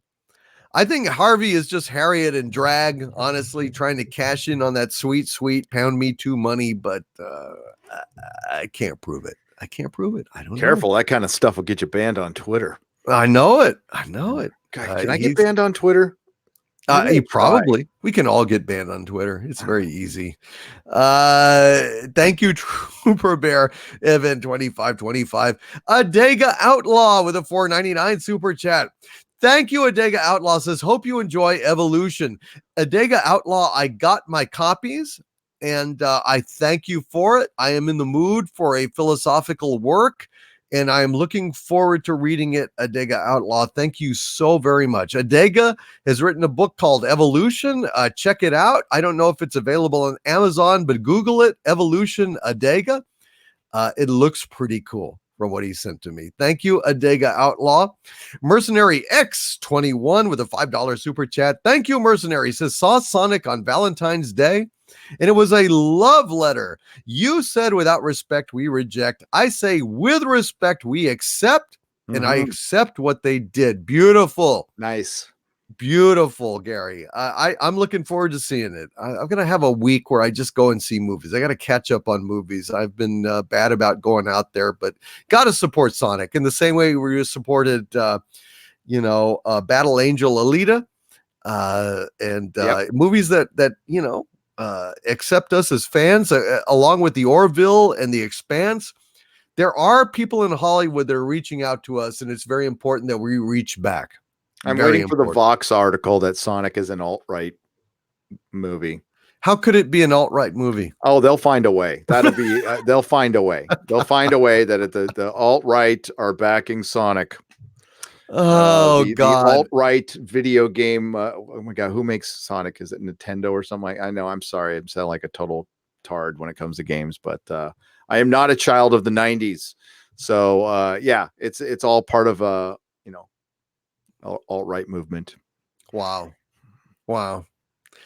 Well, I can say, I'll presume to speak for Gary as well.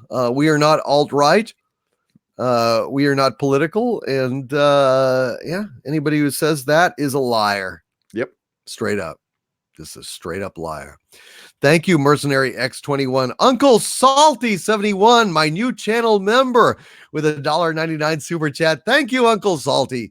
Says, what are Harvey's thoughts on Birds of Prey? I think that maybe it would have been more successful if the girls had been scantily clad, maybe in swimsuits and stuff. I don't know. Maybe we could have seen them like in a prison shower or something.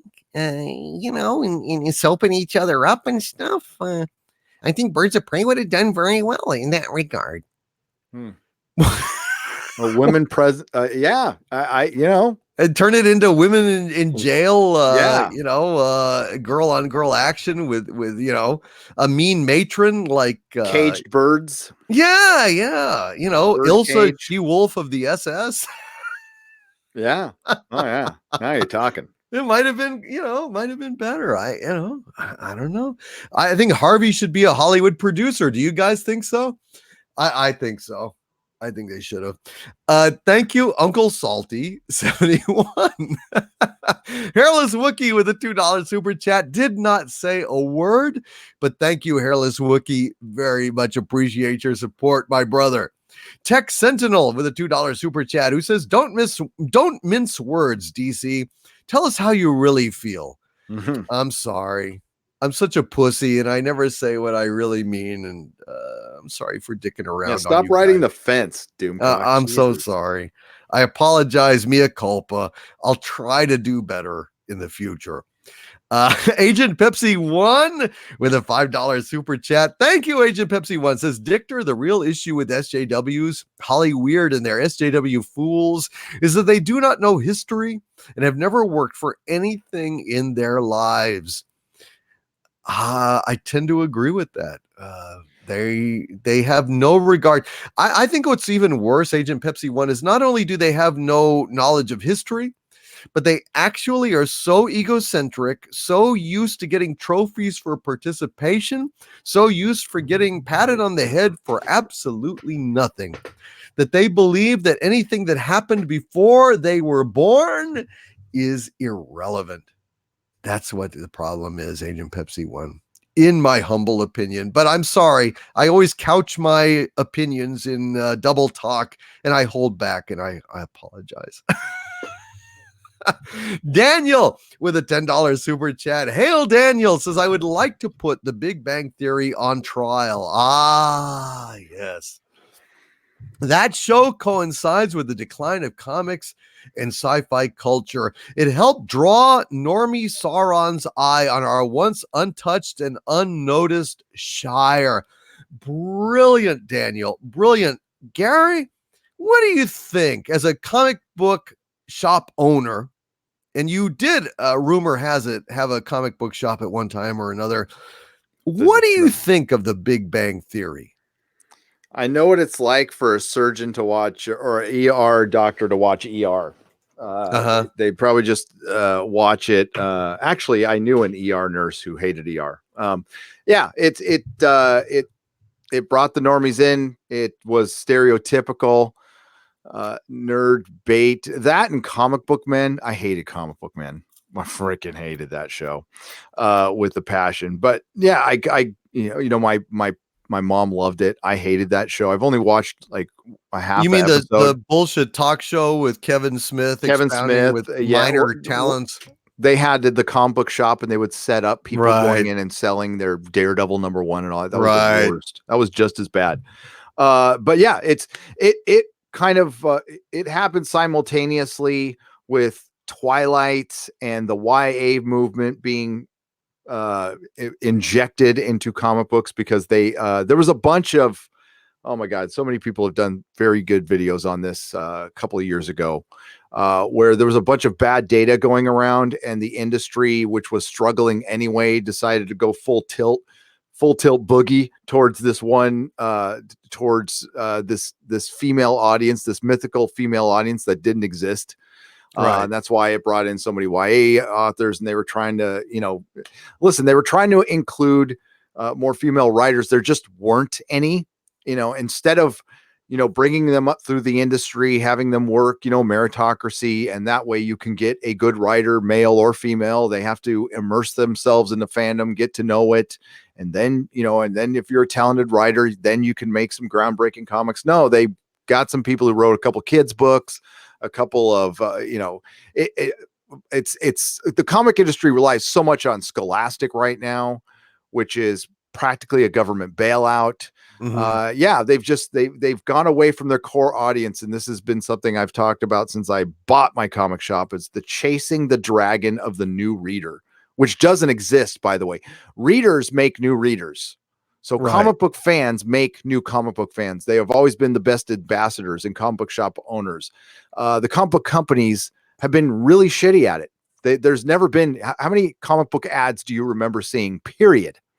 None. They're out there. They exist. But how many, did they put a comic shop locator number at the end of these superhero movies? No, they didn't. No, because they don't care.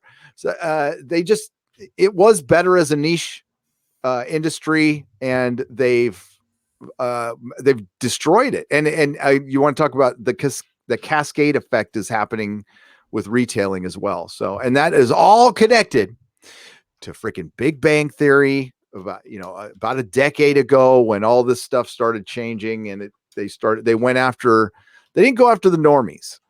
They went after a particular normie instead of going after all normies. Now the MCU did it right, but that's because they did it with a comic book approach. But remember, that wasn't started by Disney. That was started by Paramount and Kevin Feige and a lot of other people who aren't around anymore. And it's just Kevin Feige. Yeah. It sucks. No, I could go on for hours on that. How it's just been a slow. It's in hospice at this point. The comic industry has been dying for a long time. It just didn't need the help that it got from going after an audience that doesn't exist. That's right. And I think it's very telling. Very telling. And this is a painful personal anecdote, but I will share it with you just to illustrate the point that my mom and dad, who never wanted to know anything from me personally about comic books or my fandom, the things that I liked, they told me at one point, each of them, that, boy, we really like that Big Bang Theory. And said, you know what? Kind of reminded me of you. But they didn't want to get it straight from me. They had no patience. I never have spoken. My mom's gone now. I never really spoke to her about, comics or Star Trek or anything. Dad doesn't want to know shit about it, but they sure did like the fucking Big Bang Theory. And, kind of liked it more than listening to me. So that's got to sting a little bit. Yep. I don't give a shit. I'm beyond giving a shit, honestly. When I have Christmas with the family, I know better than to share anything actual from my life or myself. I just kind of get along and try not to cause any trouble, and then get the fuck out of there. So that's my life. No, my mom doesn't even she doesn't even know what a YouTube is. It's funny. Yep. So basically, I don't know. I think my I don't know. Maybe my family would have enjoyed spending time with Sheldon more than me. Yeah, I don't know what to tell you. Do I sound bitter? A little bit. A tiny bit. Von Doofus with $1.99 super chat. Thank you, Von Doofus. Send Sabu to save Anna from the invasive raccoon, Gary. Oh, that was so funny. She was on our show, and I guess, she thought that, like, Tulip, I guess that's her dog or cat, I can't remember, thought was down by her feet, and it was a raccoon. It was pretty funny. Her reaction was gold. I heard, damn near derailed everything. Yes. Philomax with a $7.99 Australian super chat. Thank you, Philomax. Says, Hail Gary and Doomcock, loving the stream. When are you two going to review Sonic instead of these misandrous TV shows? I'm probably going to go see it this next week. Gary, you going to review it or? I don't know. I have no connection to it. I'll take my kid and see what he thinks of it because he likes Sonic. But I'm not a child of the 90s, so I don't want to be a poser. I'll be honest with you. I would probably see it and just see it as another animated movie. I did buy 2 tickets to a show I did not go to this Sunday to support the show, so I feel pretty good. Oh, that's good. But yeah, I'll take Nerdrotic Jr. But I'll be honest with you. It would have to be the greatest animated movie ever to impress me. I have seen so many of these movies with Nerdrotic Jr. growing up. I went to one every weekend for like 5 years straight, and I swore them off. Like I even got sick of Pixar. I was like, I cannot take these anymore. Right. I don't know if I would absolutely love it. I probably wouldn't hate it, but I'm not gonna. It's just not my thing. Not my thing. But no. I want Sonic fans to enjoy it. I'm glad they're enjoying it. I support it, and I felt like I did that by giving it money. So, well, the thing is, Sonic has not really got a lot of narrative heft in the game universe to build on.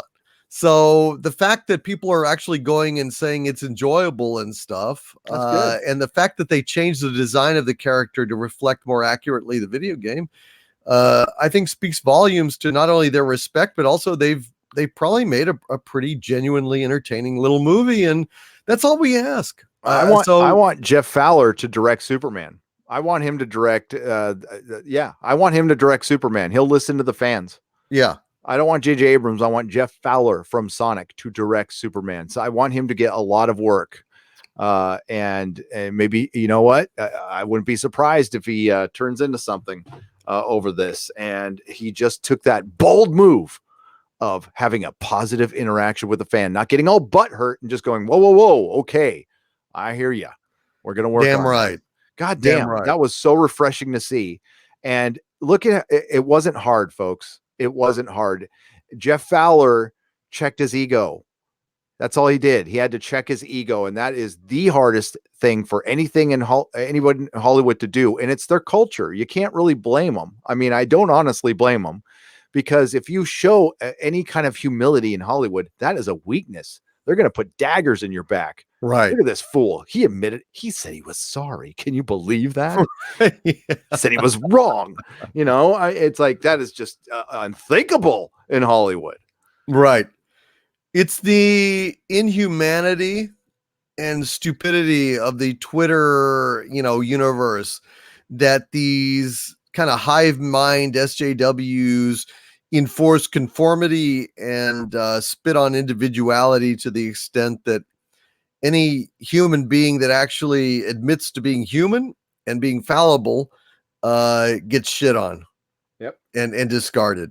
And I think that's that he did the manliest thing you can do. I mean, like woman, man. I mean, honestly, more people should do it, but it was brave considering the culture he works in. Mm-hmm. That was a brave move that he probably gets shit for to this very day. Even his star was like, I don't know. Jim Carrey was like, we'll have to see. Well, it turned out to work like a charm. That movie would have flopped if they didn't do this. Mm-hmm. And so the fans are right. Are the fans right every time? No, but that's the argument you're going to hear. You can't listen to the fans all the time. Yeah, we know that. But Fandom Menace, you should have listened to them when it's that big of a group talk. I mean, the Fandom Menace has huge numbers to the point where Disney changed and turned the page, and it's going into a more positive direction. I think we'll see. I didn't love The Mandalorian, but it's still the page turning. Now I reserve the right to pounce on them if they fill season 2 full of identity politics and crap, and that could happen. But as it stands right now, there was a change. It's too late for me personally. I've said that before. I mean, I'm not that into Star Wars. It's kind of ruined for me, but maybe if it isn't ruined for future Star Wars fans, that would make me happy. That'd be fine. I can move on to other things. And I have, I'm going to do a little teaser here. I have a source who has given me some really juicy Star Wars rumors regarding the Mandalorian that I will be publishing sometime this week. So, knock wood, we'll see how it goes. Grimmy, aka Grimy, with a $5 Australian super sticker with a wonderful pair exercising, saying "Keep it up." Thank you, Grimmy, aka Grimy. It's almost like Olivia Newton-John as a pair. Let's get physical. This is awesome. Thank you, Grimmy, aka Grimy. Certain Mike with a $5 super chat. Thank you, Certain Mike. Says, as someone who went to the Doctor Who experience in 2016, all this stuff makes me so sad. I still have my TARDIS key. Yeah, we all feel it, dude. We all feel it. I mean, a starry-eyed girl has been devastated by this current season of Doctor Who. And I mean, anyone who's sensitive and loves this show has felt the pain. But I mean, last week was beyond the pale. And I mean, we can talk about this week a little bit, Gary. I don't know. Maybe this would be a great time to do it. What are your impressions, your large, big picture impressions of this episode, and anything in particular that was good or horrible? There was nothing good in this episode Okay. at all. It hit the ground running, I guess. We were introduced to Lord Byron, Mary Shelley, who has been and Starry-Eyed Girl pointed this out. This was an audio, a Big Finish audio adventure where the Eighth Doctor had Mary Shelley as a companion, and there was a Cyberman in it. So they're borrowing from Big Finish. And it was just this was a lead up episode. So I would equate it, if you're in the modern Doctor Who, to like Turn Left, right before at the end of season 4, they had Turn Left with Donna, which was it led up to the events at the end of that season. That's what this was. It was just Mary Shelley. It was supposed to be a haunted house. And the house would fold in on itself. You would climb a set of stairs and end up at the same place you were. They've done this in Doctor Who before, and it turns out that the haunted house was Mary Shelley's husband or boyfriend, I can't remember. And he found the Cyberium, and what was causing this was a perception filter. That's what caused this around the house. And it turns out that the Cyberman, this was one Cyberman who was set back in time after the Cybermen army had been destroyed. And I guess the Cyber in self-preservation, the Cybermen sent back their consciousness, their core, back in time to 1800s Earth. So this Cyberman could find it, and he did, and that's all it was. But I mean, it was just, it was supposed to be scary. It wasn't. It had a bunch of, the jump scares were lame. It was horrible dialogue that was describing things you were seeing. Like I said, the house was folding in on itself, and it was like a maze. And then Ryan and Yaz would go, the house is folding in on itself. It's like a maze. Oh God, it's awful. just such on the nose.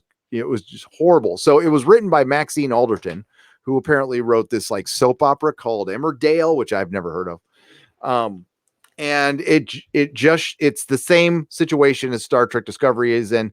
You have a showrunner who's not very talented, but he's going to hire writers who are not more talented than himself, which, I mean, listen, every showrunner does that. They don't want to be, Russell T Davies was probably the one example, and it's because he didn't care. So he had Stephen Moffat, who was, arguably a better writer in some aspects. And Stephen Moffat did play a huge part in Russell T Davies' success.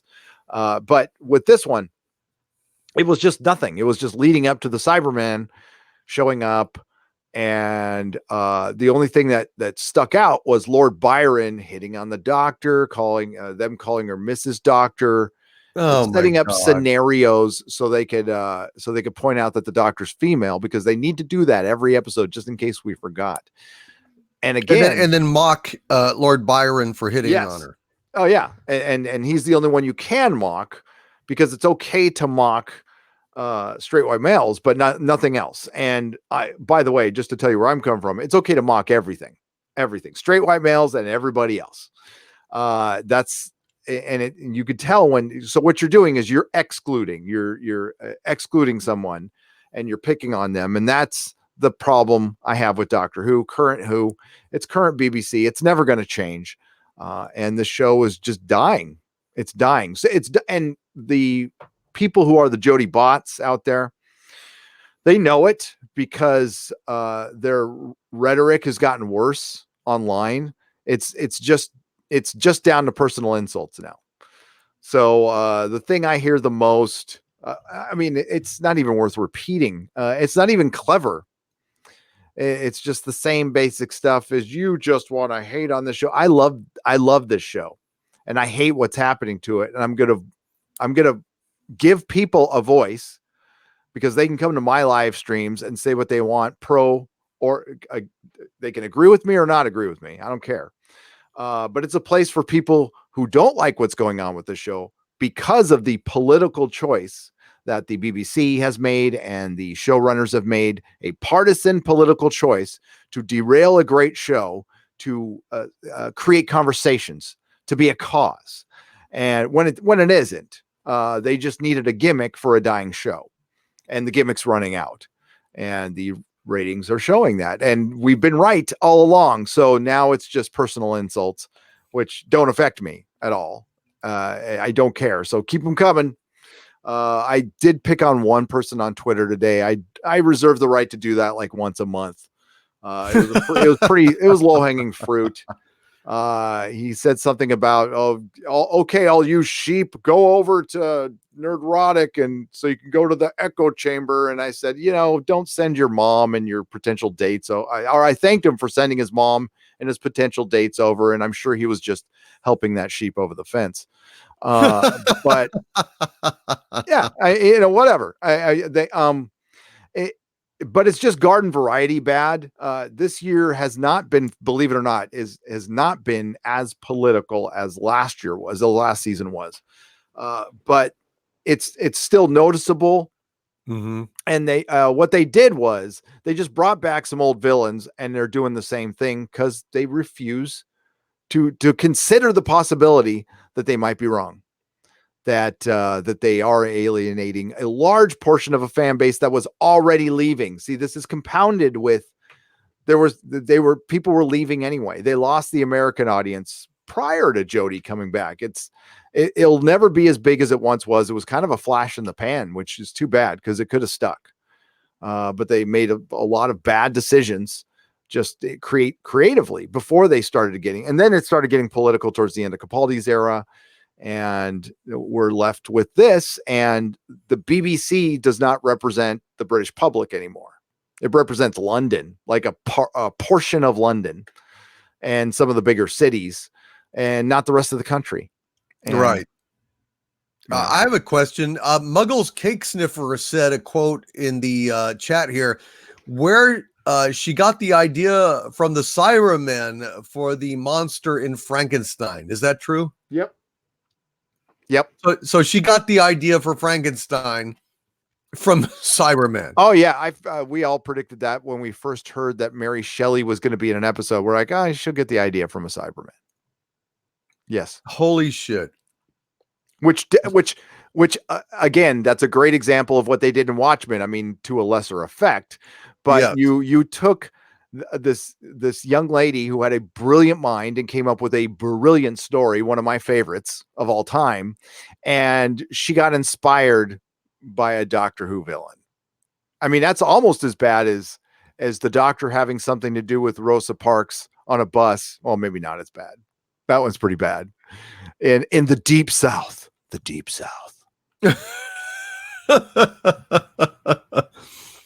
So a space racist, right? The space racist, yeah, with what's happening here on Earth, and yeah.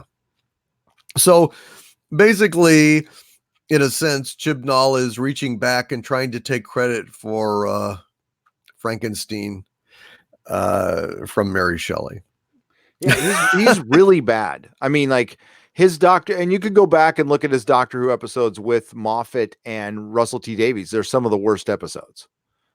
Yeah. So I think they just picked somebody who said yes. I think they did go to other people and they said no.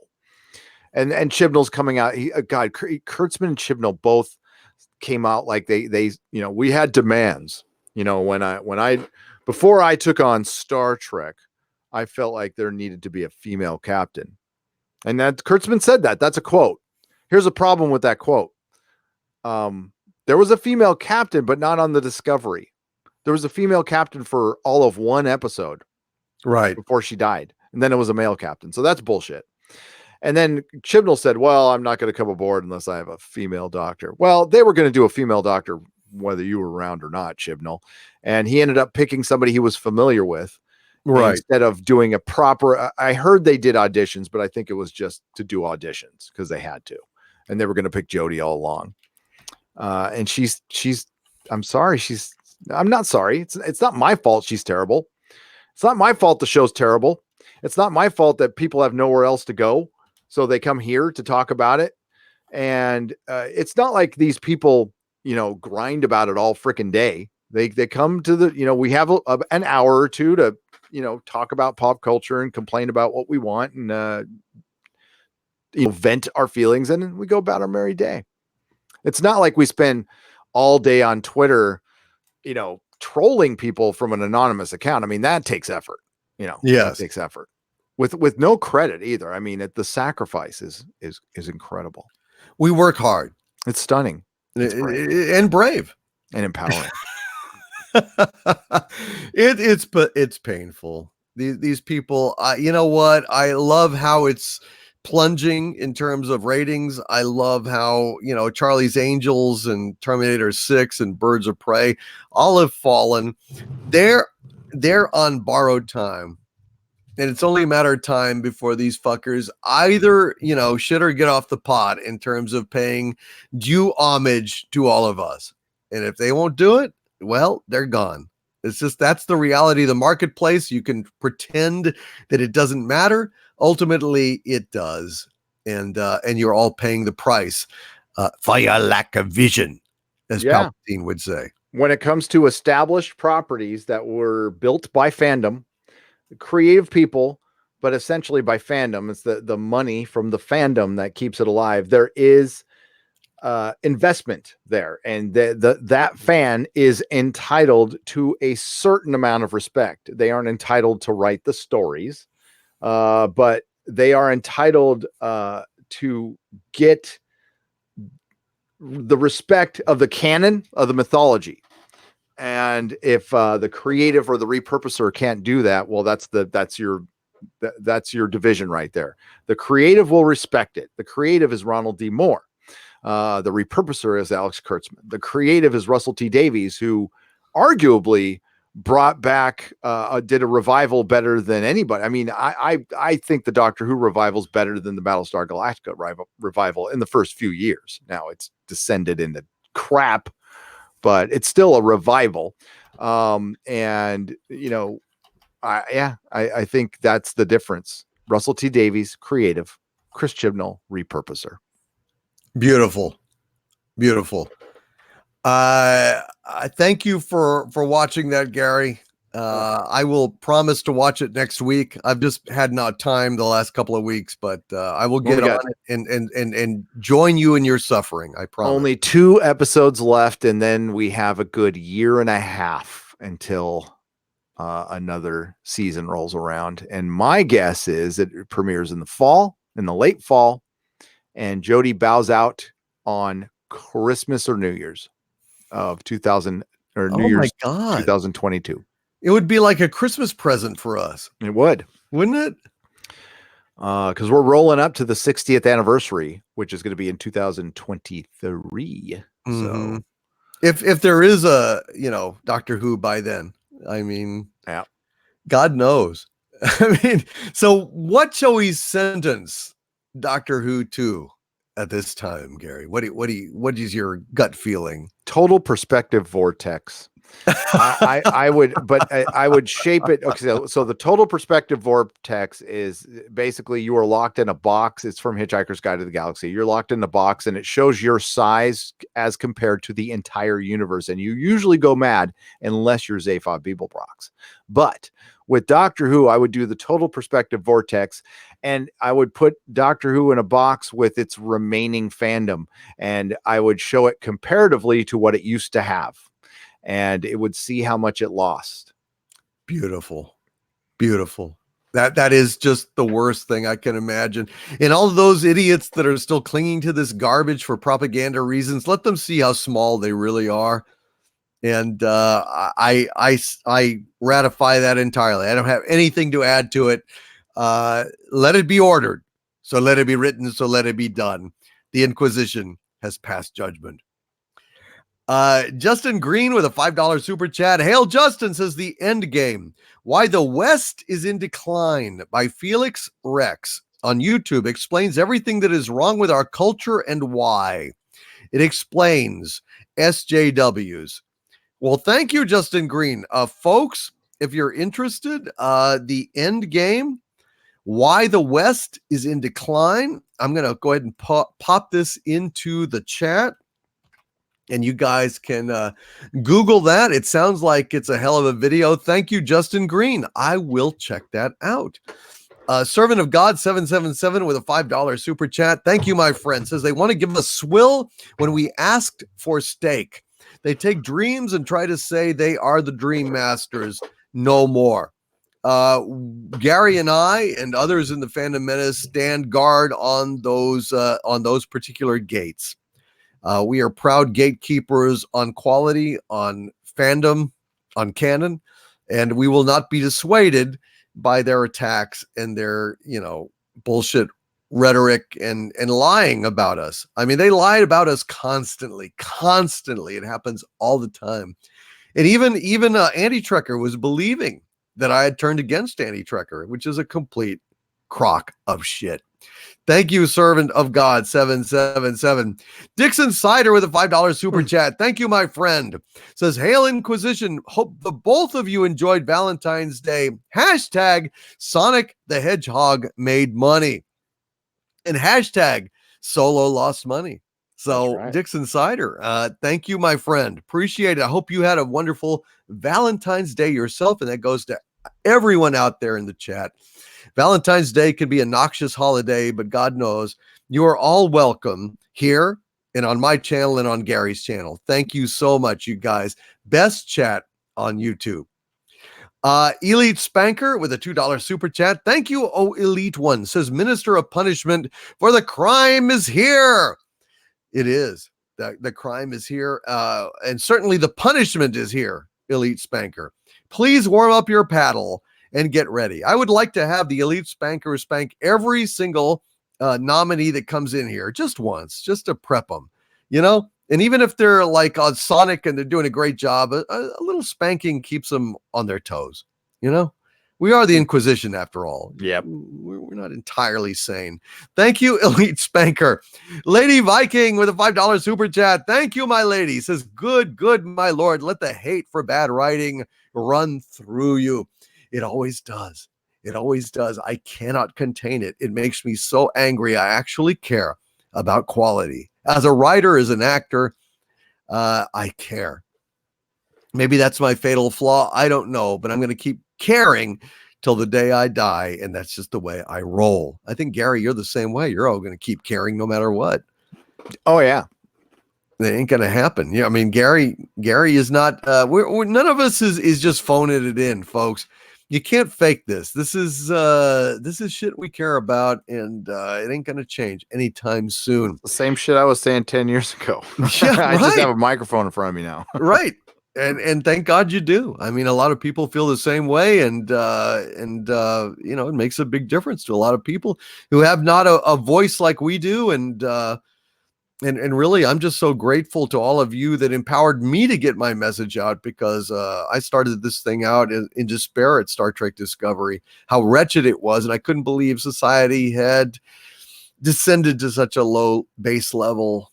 I'm glad to see that I was not alone, and that there is still sanity in fandom.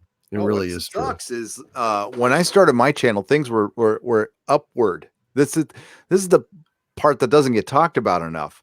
When 2015, 2016, we were getting some good TV. The Expanse came around. Westworld season 1 was good. It's like, oh god dang, man, these these straight to cable like event TV shows. Game of Thrones was still good. It looks like this is the way. It looks like that's the future, and this is great because we get cinematic storytelling and we get more than 2 hours. We get like in-depth characters, and we can, oh my God, you can adapt fantasy novels now, and oh, this is great. And then it just got political and ruined everything. And I still say the difference between Westworld season 1 and season 2 is the best example of that change, that shift, and it did just destroy quality. Like it just pulverized it. Yeah. And it's sad. It's sad. That's what pissed me, because I started reviewing TV. That's all I was doing, was reviewing television shows.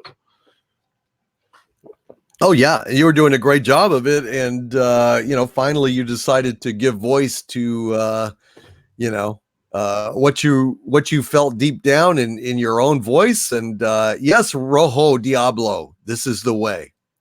This is the way. No doubt about it.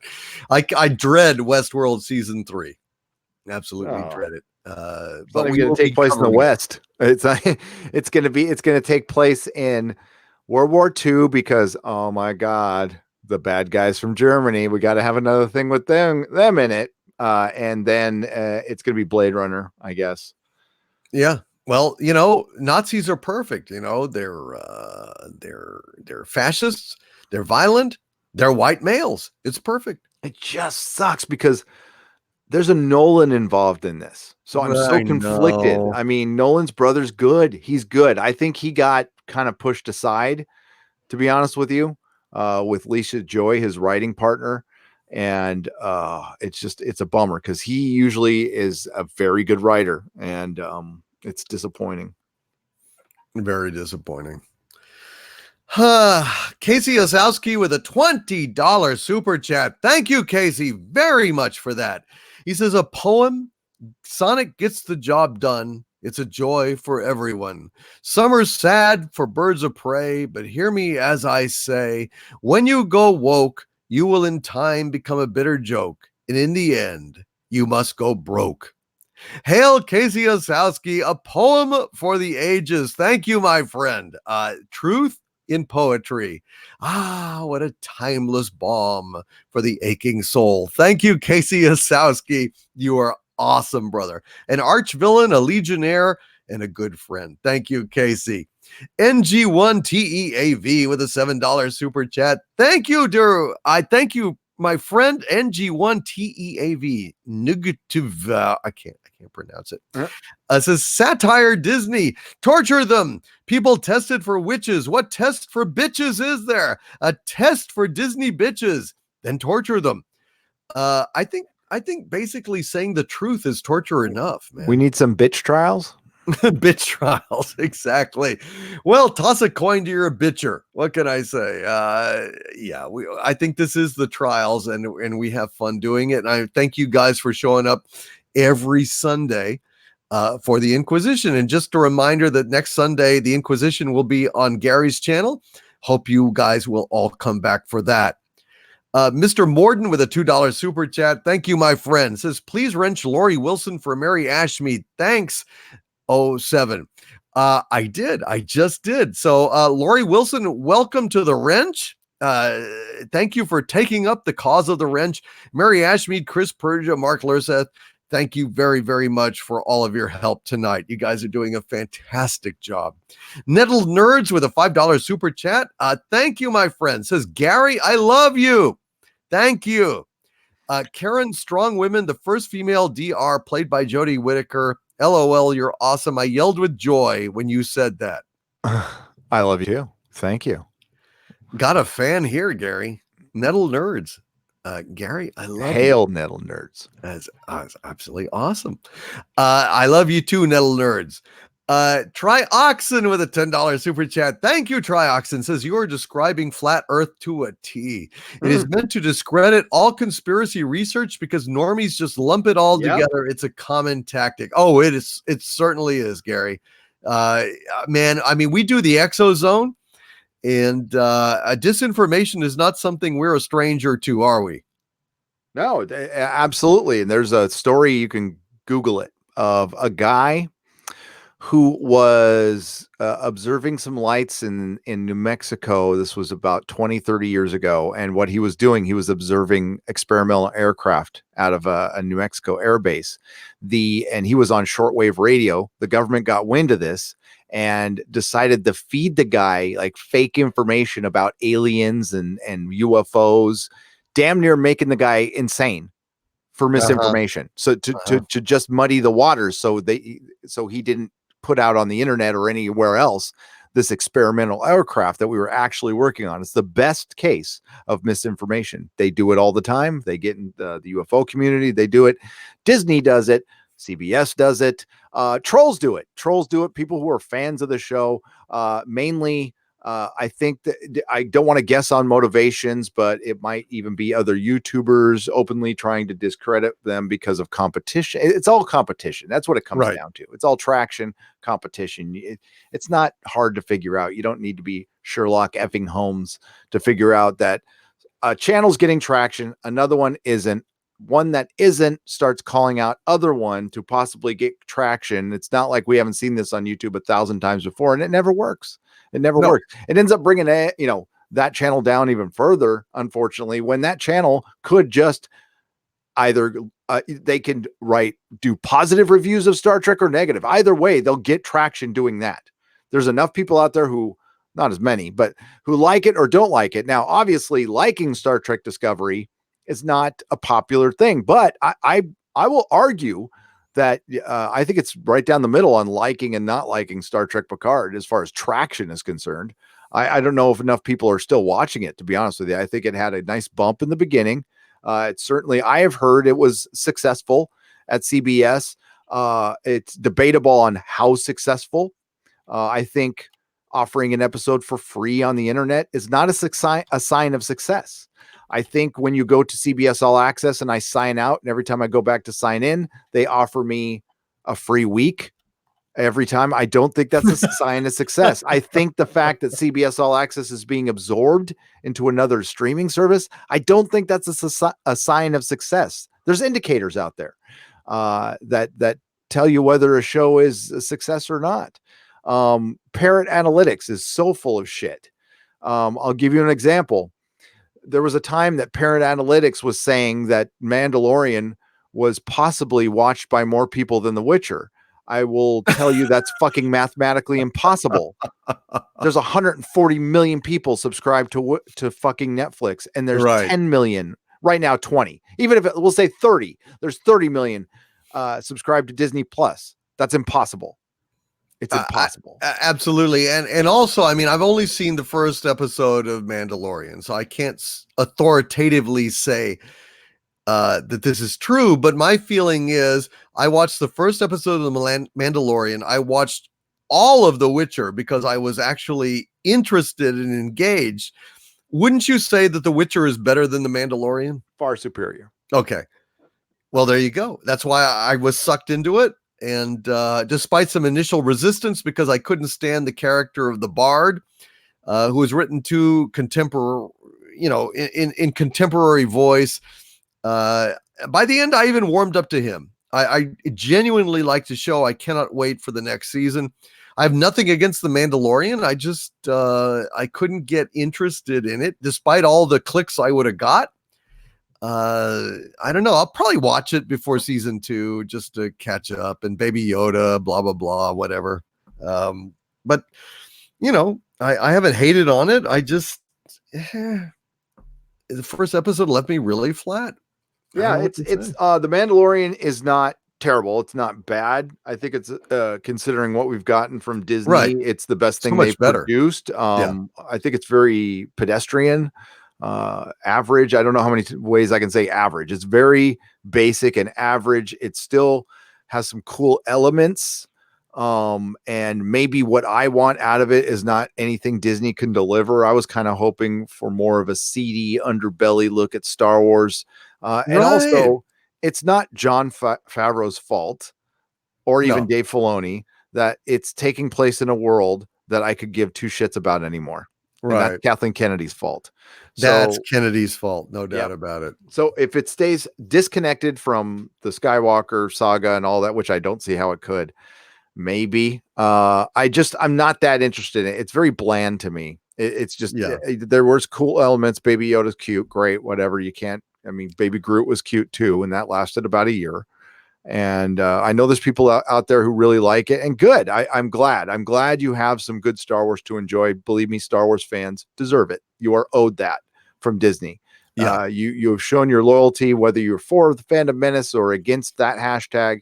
You've all shown that you're fans, and you deserve better. Whether you know it or not. But I certainly, it's not like horrible, and it's not anything that I disparage any fan of in terms of, if you love The Mandalorian, great, man. For instance, I certainly didn't hate it. For instance, if we got a Mandalorian for Star Trek, I would be so freaking happy. I would be beside myself with you. Oh, for sure. For sure. I mean, if they made Voyager now, I'd be like, hallelujah. I mean, I think Voyager is hit and miss about as it gets, but it's head and shoulders above this garbage. But why is The Mandalorian successful? Why? Because Jon Favreau. He is the mind behind that. He is the driving force. He helped shape the MCU. He is a proven creative talent, a good Disney team player. They brought in Filoni as well. But quite frankly, Deborah Chow directed the best episodes, even better than Taika Waititi and Dave Filoni's episodes, in my opinion, my humble opinion. And if Star Trek went and got somebody who is a proven talent to work on some Star Trek, the same thing would happen, CBS. Yeah. Well, I don't know. Sometimes I feel like CBS is as much of a victim in this as anyone. I mean, I'm not privy to the contract itself, but I think Les Moonves basically really screwed them. He did a contract with Secret Hideout and Kurtzman that basically tied their hands all these years. Maybe he knew he was on the outs and he wanted to stick it to, Ms. Redstone. I don't know.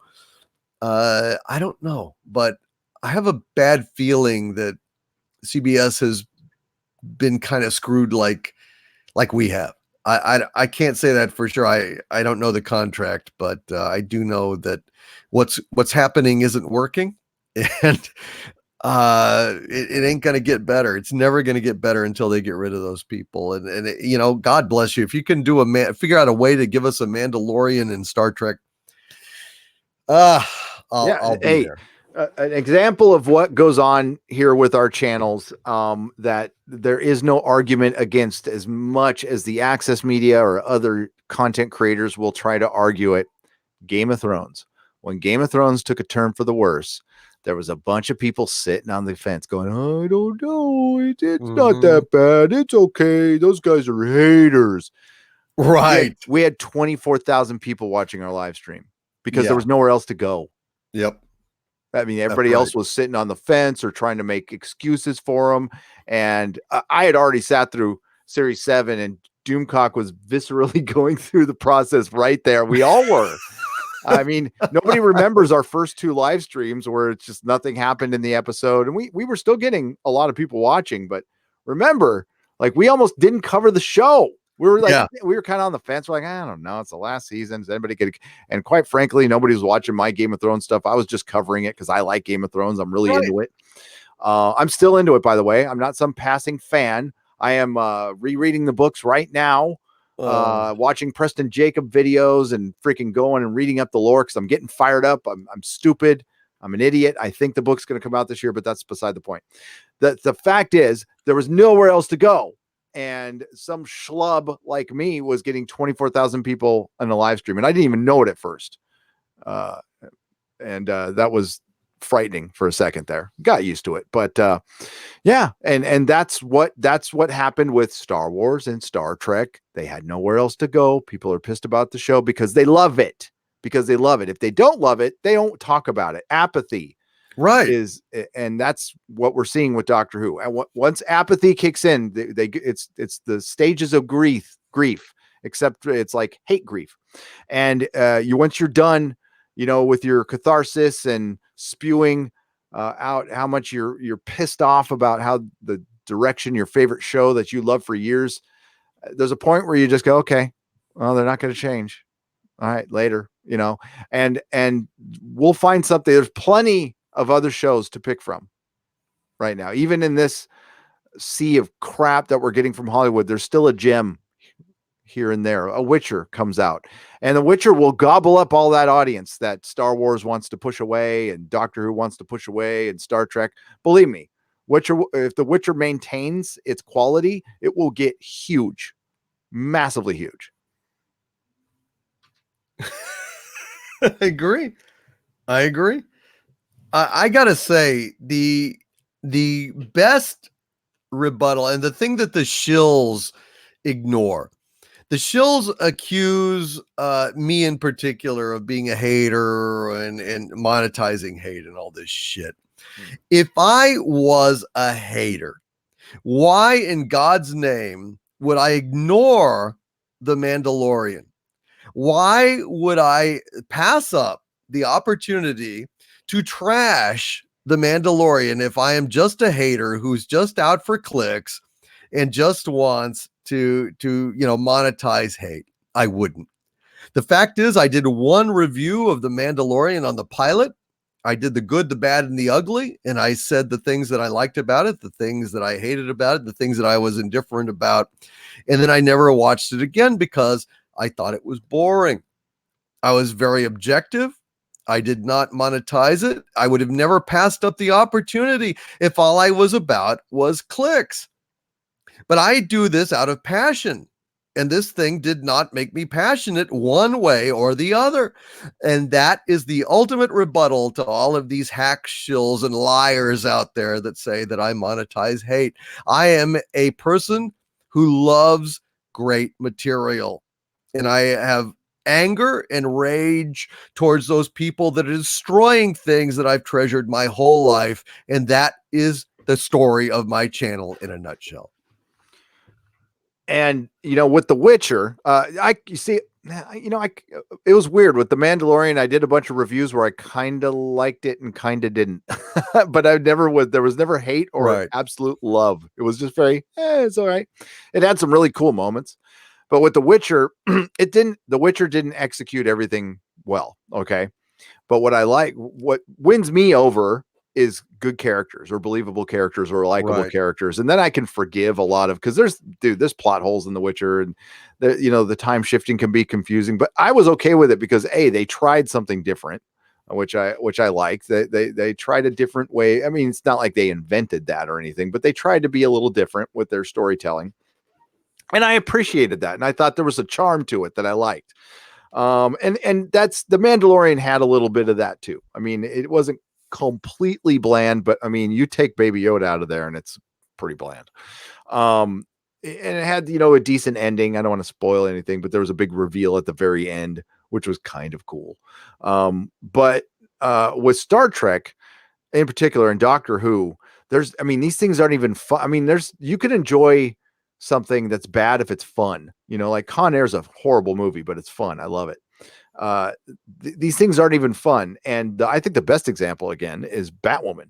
I mean, if you and I wanted to rake up clicks, we'd do Batwoman videos. For one, there's 15, 20 episodes. It can carry us all through the year. I don't want to pick. The CW does feel like, it's low hanging fruit to me anyway. I know it EFAP does it great though. I don't mean to pick on that. Like what they do is perfect. That's the best way to critique that, in my opinion. I couldn't do that. So they do it much better. It's just they're so phony. All these critics are so phony. They never watch our videos. They're intellectually bankrupt, and they have no basis for their attacks. They are just haters. They are the very things that they accuse us of being. Just straight up. They have no basis for what they say. And that's why I ignore them, because they're intellectually bankrupt, and I have nothing but contempt for them, and I can't be bothered. And somebody in the chat, I think it was named Shifty, just said, well, come on, DC, you did prejudge Picard, didn't you? And the thing is, No, I did not prejudge Picard. I knew that it was going to stink. Why? Am I psychic? Am I bending spoons with my fucking mind? Am I looking into a crystal ball? No, it's done by the same pieces of shit that in 2 years never did one decent episode of Star Trek Discovery. The Brain Trust that made one of the, well, I would say the worst television show in the history of the medium, were the same ones doing Star Trek Picard. So how stupid do I fucking have to be to say, oh, well, maybe they'll get Star Trek Picard right? No, I had leaks. I had people sending me stuff, letting me know just how bad it was going to be. And I didn't need a fucking arguing. I didn't need to go dousing for truth with a pointy stick in the yard or use crystals or look to the stars to tell me that Star Trek Picard was going to stink, done by the same idiots that made Star Trek fucking Discovery, Shifty. So when you accuse me of that, use a fucking brain. What the fuck do you think? Seriously, just fucking think about it. They're the same people that make Star Trek Discovery, and you think that they're going to make a good show? Come on. These are the people that buried the Dark Universe franchise, the second Spider-Man reboot, Transformers in China. Okay, Akiva Goldsman wrote that stupid First Night Transformer movie, which even China thought was dumb. And you expect anything different? Michael Chabon had no experience. Alex Kurtzman. I mean, it's what's the definition of insanity? Doing the same thing over and over again, expecting different results. So when Sir Patrick Stewart himself came out and alienated a large portion of his fan base by politicizing, by partisan politicizing Star Trek, which it never did before. And don't mix it in. Don't conflate partisan politics with being anti-war, anti-genocide. I mean, that's not a political position. That's a moral position. Okay. So let's not state that. And we know Star Trek fundamentally didn't change other than being in its time, but it always had this futuristic, idealistic view of the future that was positive, that was largely positive, not every second. We know what we were watching. So that argument that I know who levels this argument at us, I know the many who do, who say we were biased before it came out.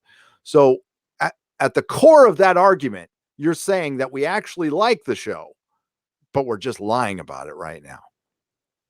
Because that's the only thing you could be saying. And I wish that person would just come out and say it. Because, well, if you're biased towards a show, if it's still bad, it's still bad. No matter what your bias are, I was biased towards The Witcher before I saw it. I saw a bunch of, they had SJW writers popping off on Twitter. I thought it was going to be woke crap. And I was convinced it was going to be after the first episode. My mind changed after I finished the series. So I had bias before I was going in The Witcher. And guess what? Those biases were gone because I'm a human being. So when Patrick Stewart comes out and says, well, it's going to be about Brexit and the Orange Man, and we're going to have a bunch of forced allegories in this shit. And guess what? He absolutely delivered on that promise. But the fact is, if it was executed well, I would still like it if it was written well, but it's not. I think, again, what's more of a consistent argument? If you like Star Trek Discovery and you like Star Trek Picard, I would consider that a consistent argument. I would respect it. I disagree with it, but I respect it. But if you spent time hating Star Trek Discovery, and then all of a sudden you think Picard is the greatest thing since sliced bread, I would call that an inconsistent argument, because there are so many similarities between these two shows. And while Picard is better than Star Trek Discovery, it's still shit. It's still Kurtzman shit. This is the same guy who directed The Mummy. This is the same guy who wrote, by the way, Akiva Goldsman wrote Teen Titans season 1 and 2. They were shit as well. The only episodes that were good were the ones he did not write. Right. So it's not just Star Trek. Akiva Goldsman has a path of destruction through genre. Yeah, he does. And I would like to apologize to Shifty for getting triggered by that comment. I mean, I don't think Shifty intended it as a attack.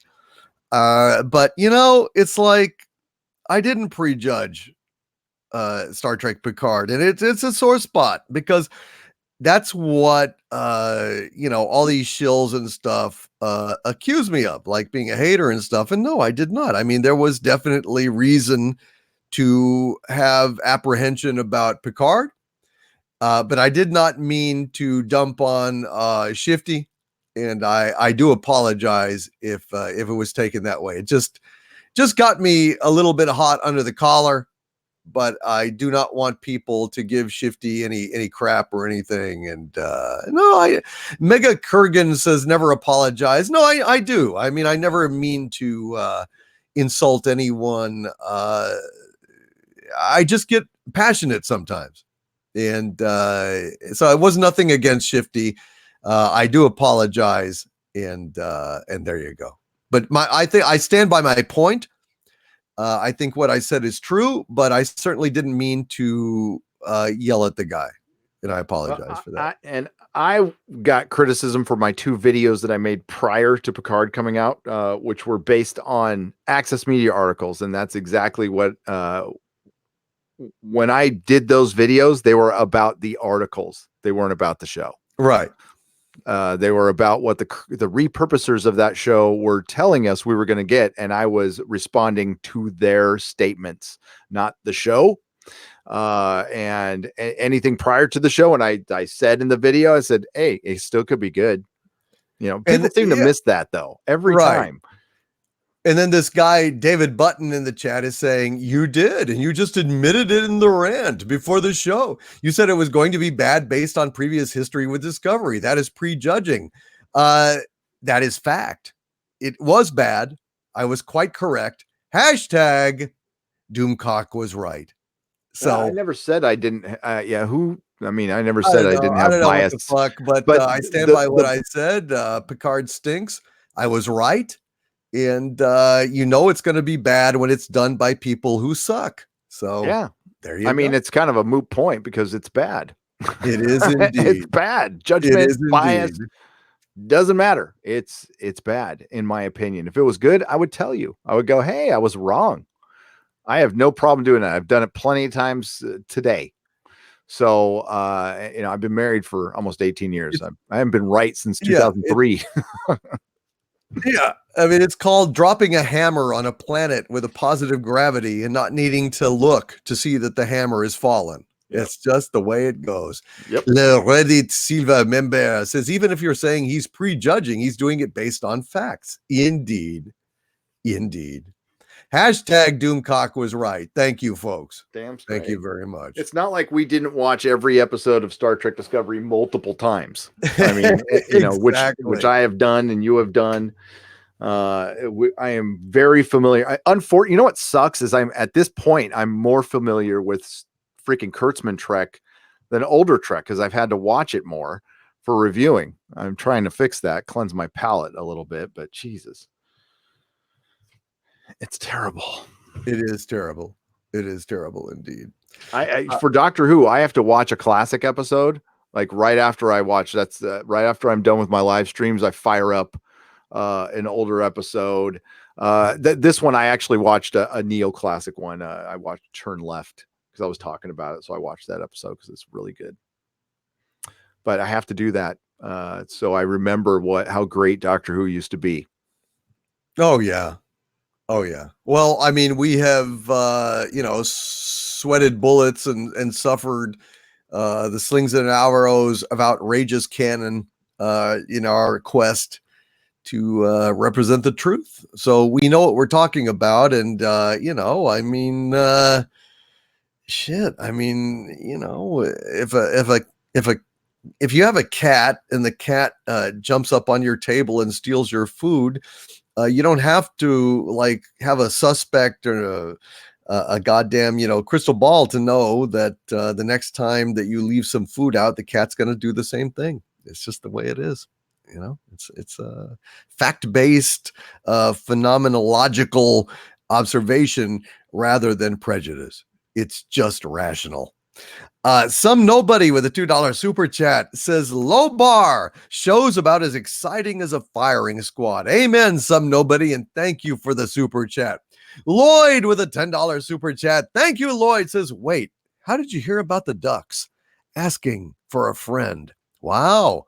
Lloyd apparently is, affiliated with certain, high-level secret agencies. Hail Lloyd, thank you for the $10 super chat. Yes, laser ducks with laser vision. It's a conspiracy, sir. It is a conspiracy. It's the quickening, and we know that it's happening even as we speak. Thank you, Lloyd. RN Feliciano with a $5 super chat. Thank you, RN Feliciano. Says, ignore them. The trolls are jealous of the truth you speak. They want to be both of you. I can write much better than the swill out there. You can, RN Feliciano. You absolutely can. And I would say, check out Raymond Feliciano's book. It is on Amazon, and it is very, very cool. The Dolphin Wars, folks. RN Feliciano, awesome. Thank you, brother. Yeah. Joseph Bieno, have you got it as too? Gary? No. I was just saying yes. Awesome. That's all. Agreeing. Yes, all's fair. It's a Dolphins War novel. I do ignore the trolls. Just ask them. They get bored of me. They actually kind of leave me alone largely because I don't see it. I don't mute anybody. I don't block anybody. I just ignore. I don't have time for it. Yeah, we can't really worry about it. It's just par for the course. But we just press on doing what we do and telling the truth. And yeah, that's basically how it goes. Yeah, the crossover from Twitter to YouTube is negligible anyway. So I just find one platform to be a complete time suck for the other. The best example of that is the recent kerfuffle with Robert Storms when he went on his little rant about the Oscars, and Philip DeFranco made a video and it got retweeted by John Cheadle. There was a YouTuber who went off about Joker not winning, and he said F Parasite, and he hadn't seen the movie. So he got a ton of criticism when he was basically just being a fanboy. And on Twitter, the video got 3.3 million views, and his video on YouTube, I don't know, it didn't get 3.3 million views. It was just proof that there's little to no crossover with these two platforms. Although a lot of people think there is, but there isn't. Interesting. Thank you, Gary. I think that's true. I think that's a good point. Joseph Bienovitz with a $5 super chat. Thank you. Joseph says, hail Doomcock and to the rest of the fandom menace. May our rain of fire scorch and cleanse the media of trolls and tools. Well, we're doing our best. In the meantime, all we have to do to really win is just stay at home. Don't go to see Charlie's Angels. Don't go to see Birds of Prey. Don't go to see Terminator 6. But you guys know this. You've already stayed home, and keep doing what you're doing. We're winning. We really are. Vecna71 with a $20 Australian super chat. Thank you, Vecna71. One of my new channel members did not say a word, but very much appreciate your very generous contribution to the cause, Vecna71. Thank you. Felipe Abrigo, my man in Chile, with 2 super chats in a row, a $5,000 Chilean peso super chat and a 2,500 Chilean peso super chat as well. Thank you, Felipe. He's got a very good point here. He says, hail, lords. Captain Rios turned out to be Chilean. The actor is Chilean. I bet Kurtzman and his penguins said, hey, man, you could swear in Chilean. It will look cool, like The Expanse. Also, the ship is named La Serena, a pretty northern city we have. It is very sad and insulting to see that name in such a piece of S. And by piece of S, he means piece of shit. Thank you, Felipe Abrigo. I could not agree more. Yeah, let's have Captain Rios swear in Chilean. That's just, yeah. That ship is so ugly, too. It is. What the hell is it? It doesn't look right either. I mean, it basically looks to me. I mean, I'd be interested in hearing what you think about this, Gary. And we haven't talked about this yet, but I feel like the ship actually looks like more or less a model of a individual fighter that they just are pretending is bigger. I mean, it doesn't look like it has. Am I wrong? I mean, I've only caught glimpses it looks of it like because they some don't kind of show a it very much. repurposed Discovery shuttle. Or Yeah. something. Yeah, they're really trying to borrow from the Expanse with that, just that cavernous bridge that they have, and they don't even understand. I fully believe that was ripped off, and they don't even understand like why the Rocinante is designed the way it is, because there's actually something scientific behind it. Right. The way it's shaped and the way it's positioned when it's in space, because they actually think about that crap in the Expanse, and they don't in Star Trek Picard. And they have, there's so many similarities. And then we didn't even talk about Elrond and Elnor. Elnor. Oh my God. Yeah, we'll talk about that in a minute, but Jesus God. And also, Gary, I know that your time is limited tonight. Let me know when you need to go, and we'll wrap this up and do a super chat square up on it. But I just want to let you know, I understand it. Thank you for your time tonight. Thanks, man. Yeah, I've got I'm so behind on work. I know. I haven't even put out a video lately, but I'm working on stuff, folks. I'm just a little behind. Well, you've got personal shit, life stuff, and and your channel is huge and justifiably so, and you're just a very busy man. So thanks to the fans, viewers, fellow fans. I say that as a absolute equal.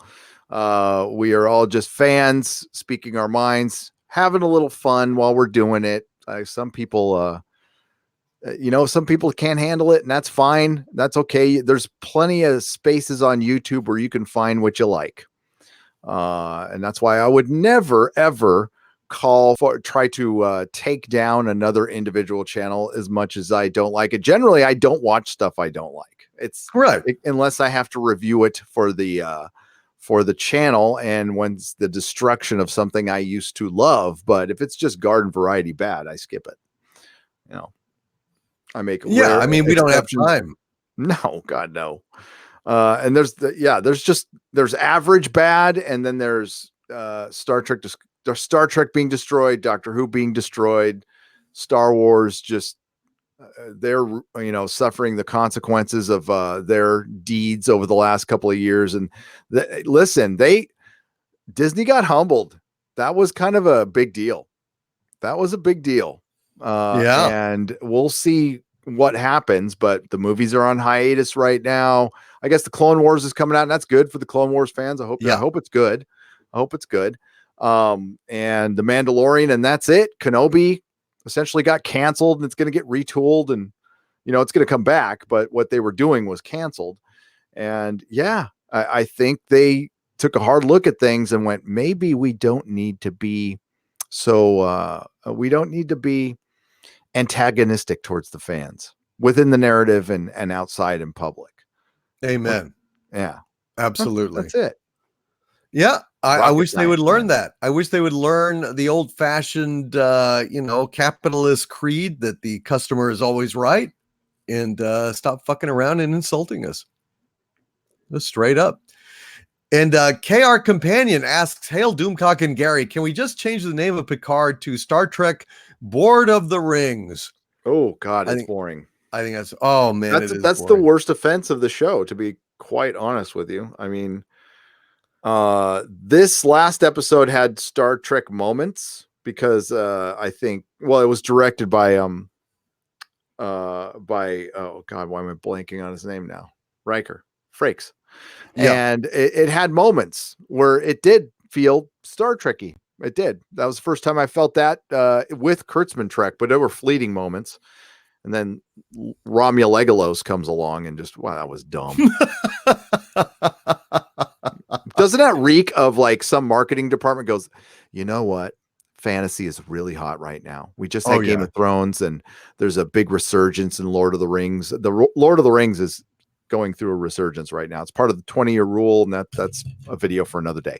But yeah, it's really hot right now. Our marketing department said we need something like an elf. Can we put that in Star Trek? Kurtzman's all, yep, okay. You know, what You a got sword. it. Yep. Oh, it was so bad, Gary. I mean, it was so awful. I I mean, I talked about it on my live thing, but we haven't had a chance to talk about it. I mean, boy, I think this episode revealed what hypocrites these SJWs are. When Picard beams down to Vashti, the planet Vashti, did you laugh when you saw him? I mean, he was Yes. dressed like as a great white hunter, plantation owner. I mean, every cliche of colonialism that you could possibly imagine, with his floppy hat and his tan jacket. I mean, he was like every cliche of a white character going into another culture and being the best exemplar of that culture ever. I mean, like John Carter on Mars, he's the best Martian ever. John, what's his name in Dances with Wolves, not only assimilates into the Indian culture, but is the best darn Indian there ever was. Last of the Mohican. I mean, it's just over and over again.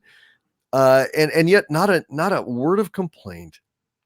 I laughed my ass off when I saw him. He looked ridiculous. I mean, I think it was deliberate. I think they were. I absolutely know it was done to. That's why Sir Patrick Stewart came back to this. Is to deconstruct Picard. So they wanted to make him look like a fool, like a straight up fool, and that's all this has been. It's been a series of let's cut Picard down to size.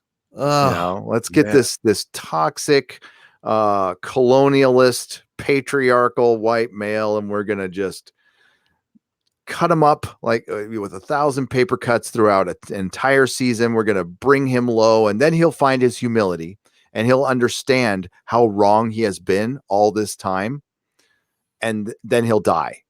Yeah. That's right. That's what this is. That's what this series is going to be. You're right. Heaping abuse on him, but that character up there is not Picard.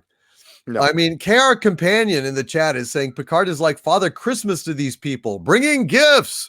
Hail the conquering hero, strewing rose petals in his path.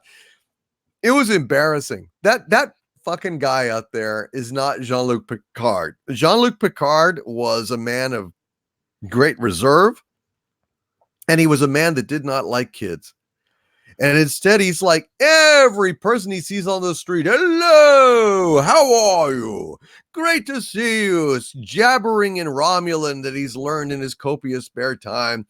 And then, and here's my little Romulan. Hello, Elnor. Oh, I love you. Yes, I do. Yes, I do. And getting a stick and dueling with him and reading him on so thick. Putting on fucking foot jammies and popping corn with him and watching, fucking TV. I mean, I don't know. It was awful. It was so embarrassing. So embarrassing. That was repulsive. And it's just knocking him down. And then when he goes into this speech, Starfleet has failed you. I failed you. What the fuck are you talking about? Can you translate that at all? What is he talking about, Gary? I don't know how Starfleet failed by helping people that were their enemy, and then their ships got destroyed and they didn't have enough time to rebuild them. But apparently that's a failure because the script says so. Right. The script says so. They didn't listen to Raffi. See, if they would have listened to a woman, but they're not, even the women at Starfleet are not going to listen to the other women. So it's patriarchal women not listening to Raffi, who had it all figured out because it was a vast conspiracy, which I'm sure Section 30. Section 31 is still behind this. They are still behind this. Trust me. Just trust me on this one. They should have listened to Raffi. So that's how they failed. They didn't listen to Ron. They didn't listen to And they failed her too. And they are the cause of her drug problems too. So what a great lesson that this fucking show is passing. They're giving somebody in a substance abuse problem and they're allowing them to blame it on Picard and the Federation. Oh yeah. The horrible message, by the way. The worst. It is a horrible message. And it's condescending as all hell that the Romulans can't even, I mean, Gary, let me just walk through this. So see if my understanding may be faulty. I mean, it may be brain damage from years of watching this garbage from Kurtzman and company. But so Picard goes, over to the, Romulans only bar, and he takes down the sign and he goes in there, la-di-da, like he's not going to get his ass kicked, right? And he sits down and they go over there and this is the argument that the Romulan gives to him. You said you were going to save us all. Mm-hmm. And Picard says, I tried. And then the Romulan says, until you stopped trying. And then the Romulan says, how dare you presume that we need your help? And then he says, so why did you not help us? Yeah, that's Kurtzman logic, right? I mean, that is wrapped up right there in a bow. That is Kurtzman logic. I just, I've been watching this for so long. I'm like, of course. And then he challenges him to a duel because Kurtzman saw that fucking Picard was fencing in the holodeck on a YouTube clip. So that must be a regular Star Trek thing. We're going to go ahead and use that. It's ridiculous. And listen, I still can't get past. Okay.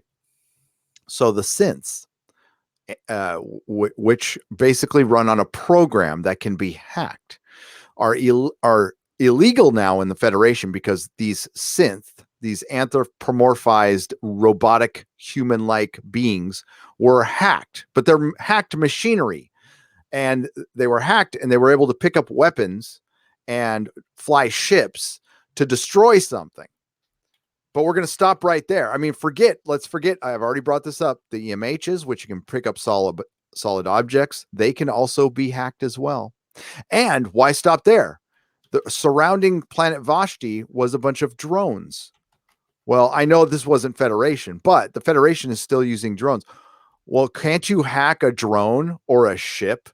Anything that can be automated that has weaponry, can it be hacked? Yes. And yes. turn on your own base. So if you're why? I mean, I'm just trying to show how pointless it is to make a synth illegal when you can just go, okay, well, they made the synths illegal. We can hack the EMHs, the drones, the ships, anything.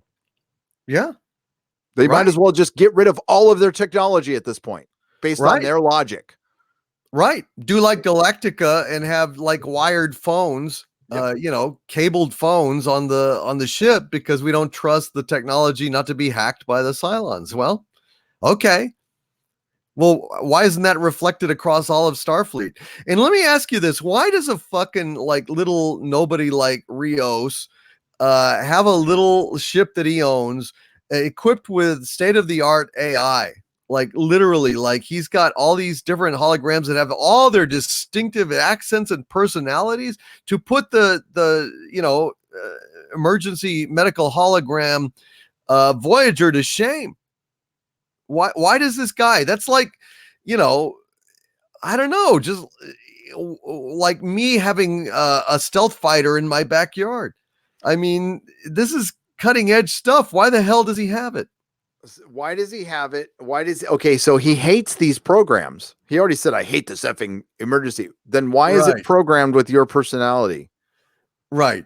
If you hate it. Every one of them is his face. Why? Did your like ex-wife program all this stuff? Or I mean, like, what's the deal? Or was it just a funny, cool idea that you didn't think about? Funny, cool idea number 1064 from Kurtzman, which really wasn't a funny, cool idea, but he thinks it is. And you're not going to think about this very much. Again, you're dealing with Star Trek here, and sorry, with apologies to Star Wars fans. Star Trek fans are a little more particular than Star Wars fans, Star Trek fans are. They're going to ask questions like this, and I'm not even like the most hardcore. I'm not like as hardcore as an anti-Trekker or Doomcock or Robert Meyer Burnett. I'm a hardcore fan, but those are Trekkies, Trekkers, Yeah. and with vast knowledge of this mythology. And there is more. There was in this fandom than any other fandom. I'd say Doctor Who is equal with people who could just like a computer, just pull up information from a show that aired 30 years ago, 50 years ago, 40 years ago. And you're doing it with this show continually. I mean, every episode they do something else. They do something else. Romulans. Robert Meyer Burnett pointed this out. A sign that says Romulans only in English. Yeah. Well, they want the English out, I guess. But you're right. I mean, it's just absolutely ridiculous. And they do. I mean, I loved it that Lamulus, comes and saves him, like chops the guy's head off with the sword. And then the minute that a Romulan like draws a phaser on him, run away, and they beam up. I thought they were going to show out. Like even the guy even said, "Well, your blade is." I'm paraphrasing. Your blade is no match for a phaser, and they just run away. It's like, great protector for Picard. We'll deal with that later. We don't want to talk about that. Yeah. Oh my God, it was so bad, Gary. I can't even. It's like the doctor was fighting the Cybermen at the end of the end of the episode. Yeah, and he was like standing. For one, he's like a foot taller than Jodie Whittaker, but for some reason, his left arm magically did not work, and he just kept swinging at her really slow with his right arm so she could duck. And all he had to do was take his left arm and crack her neck, but it wasn't in the script. So it's the same stupid shit. It's like you have to. I mean, the thing is, you make our argument for us. We're like, this stuff doesn't really work. You're kind of forcing it. No, you're not. You're an istophobe. But what about this scene where the guy had? I mean, there's with the Dodge fight scene in the first episode. You saw some of these Romulan motorcyclers had to like help her make fight moves because she was so short. Yeah, she's like a foot smaller than these guys. It's like, can't you find smaller stuntmen? I mean, these guys were towering over her, and it looked ridiculous. It is ridiculous. I know she's super powered because somehow the positronic brain can give you superpowers to the flesh body. Right. Well, I mean, it makes her able to leap 30 yards and up as well. I don't know what to tell you. It's garbage. Yeah, the whole thing is garbage. These people cannot even take their own script seriously enough to think through the ramifications of what they write. So why should we care? We should. No. There's just no way. We should not care at all. It's horrible. On a positive note, Daryl Rayner with a $9.99 super chat. Thank you, Daryl, very much, my friend. Says Doomcock, Gary, absolutely loved the last Exozone. Don was a great guest. Keep doing that thing you do. He was, wasn't he? He was great. Don was fantastic. I had so much fun. Exozone, great things are coming. We're still trying to nail down the format, guys, but it has been an absolute delight talking to these folks. They are amazing, and it's been just a great privilege. So whenever you see Exozone, check it out. It is definitely worthwhile. Neil Herseg, the tattoo guy with $1 super chat, didn't say anything, but still appreciate the donation, my friend. Thank you for tossing a coin to your bitcher. Nicholas Horton with a £5 super chat. Thank you, Nicholas. Says at least the Sonic movie creators listen to the fans, and I respect them for it. Mm-hmm. Exactly. That is the point, Nicholas Horton. They respected us. They listened to our feedback, and they reversed course, and they delayed the release of the movie specifically to respect us, and we have to reward them for it, folks. We have to reward them for it. Nicholas Horton, good point, and thank you, sir. Eric K with a $4.99 super chat says, Doomcock, you are a DCK and DCK FPSSY. You know what? They also F sometimes A holes. Thanks, Eric. I appreciate Maybe because he can't write. Maybe because he can't write it out. Was that from Team America? I think maybe so. Yeah. Okay. I think so. Thank you, Eric K. Yeah. I D's F A holes and A holes F P's. You know what? They also sometimes F P's or sometimes D's. And A-holes. yeah. Yep. Very good, Eric K. Thank you, my friend. Oh, that's funny stuff. Psycho Dwarf 9 with a $5 super chat. Thank you, Psycho Dwarf 9. Says we will document the downfall and hope for the rebirth of our tales. Amen, Psycho Dwarf 9. We will stay on it. Gary and I and the Inquisition absolutely will not allow this to stand. At least not uncommented on. And I think we're actually winning. I really do, folks. Hail to Team America, by the way. That's a classic movie. Such a great movie. Classic movie. Matthew Werney with a $2 super chat. Hail Matthew says, see, today's update from Anas is worth a shout out. Gary, you were going to go ahead and talk about that. Thanks for the reminder. Let's go to his blogging. I was in a very comfortable position. Sorry, I was chilling. No problem. I understand. NG1TEAV with a $4 super chat says, good luck and health to all. F Disney. Amen. NG1TEAV F Disney. Code Monkey, $5 super chat. Thank you, my friend. Says, keep up the fight.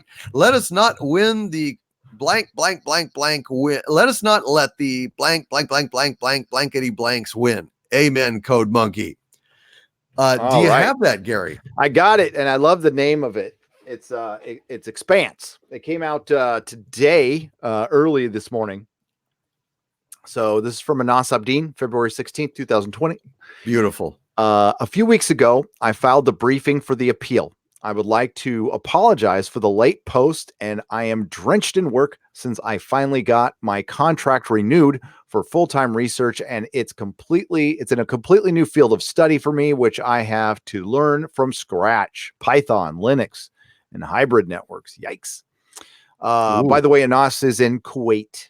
Okay, he is in Kuwait. Oh, wow. He's an Egyptian male. He lives in Kuwait. So just so you know. I did not know that. Yeah. So that's why this is very difficult to handle this, because they're basically screwing over. They thought they can get somebody who wasn't an American citizen and all kinds of crap. That's my opinion, by the way. Man. It warms my heart the way you all supported me and how the GoFundMe succeeded in a matter of a few days. My dearest friend, Gary Beekler, Nerdrotic, thank you, took the time and effort. And so did Tom Connors. I need to mention Tom Connors played a huge part in this for Midnight's Edge, and so did Andre and Rob and everybody. Took time and effort to set up the campaign, and with all of your help, we managed to raise more than $21,000 in a few days. Beside the financial support, your comments on the Facebook group page touched my heart. This appeal wouldn't have happened without you all. And I'm not only talking about the financial part of it, the positivity and support I got from you all always cherished. The message you sent has been received by the defendants, and it shocked them to the point of freaking out. I just want to let you all know that I love you from the bottom of my heart.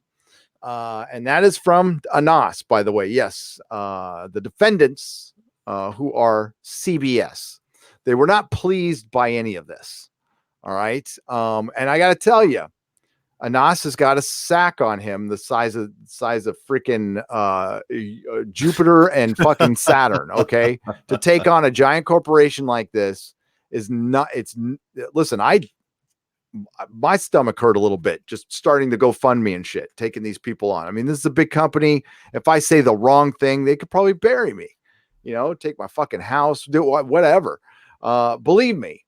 I heard these concerns from Mrs. Nerdrotic, rightly so, and that's why I'm very happy to have her around, because she keeps me from doing some really stupid shit once in a while. But Yes. she supports Anas as well. All of you have supported Anas. So, Gary, whatever I say won't be enough to describe what you mean to me. You believed in me since day one. You have dedicated your time to support me in ways beyond comprehension. But it has not been a surprise from such an awesome individual like you. I love you, man. I love you too, Anas. It's weird reading that. I'm not comfortable with that. Listen. I've done stuff, but I mean, it's the least I can do. I love a David versus Goliath story. I like it when people have the panache to take on something so big. To borrow from Star Trek Picard, which is funny. Remember that the Cot Malat or whatever, they don't attach themselves. They attach themselves only to a losing cause. That's Kurtzman logic, and I think that was kind of meta there. We need to examine that, by the way, before we end. Really do. But I don't think this is a losing cause. I just think it's very hard for an individual who doesn't have limitless funds to take on $1 billion corporation. This is going to be very, very, very difficult to win. But he tried. Okay. Now allow me to explain why and what the appeal is about. My ideas to space traveling tardigrades were denied originally because tardigrades are real life creatures, and because they survive in the vacuum of space, I believe the way I presented the tardigrade creatures in my game was original with all the combination of attributes and abilities. And I agree with that statement. I gave those creatures that hadn't been presented in any other previous work.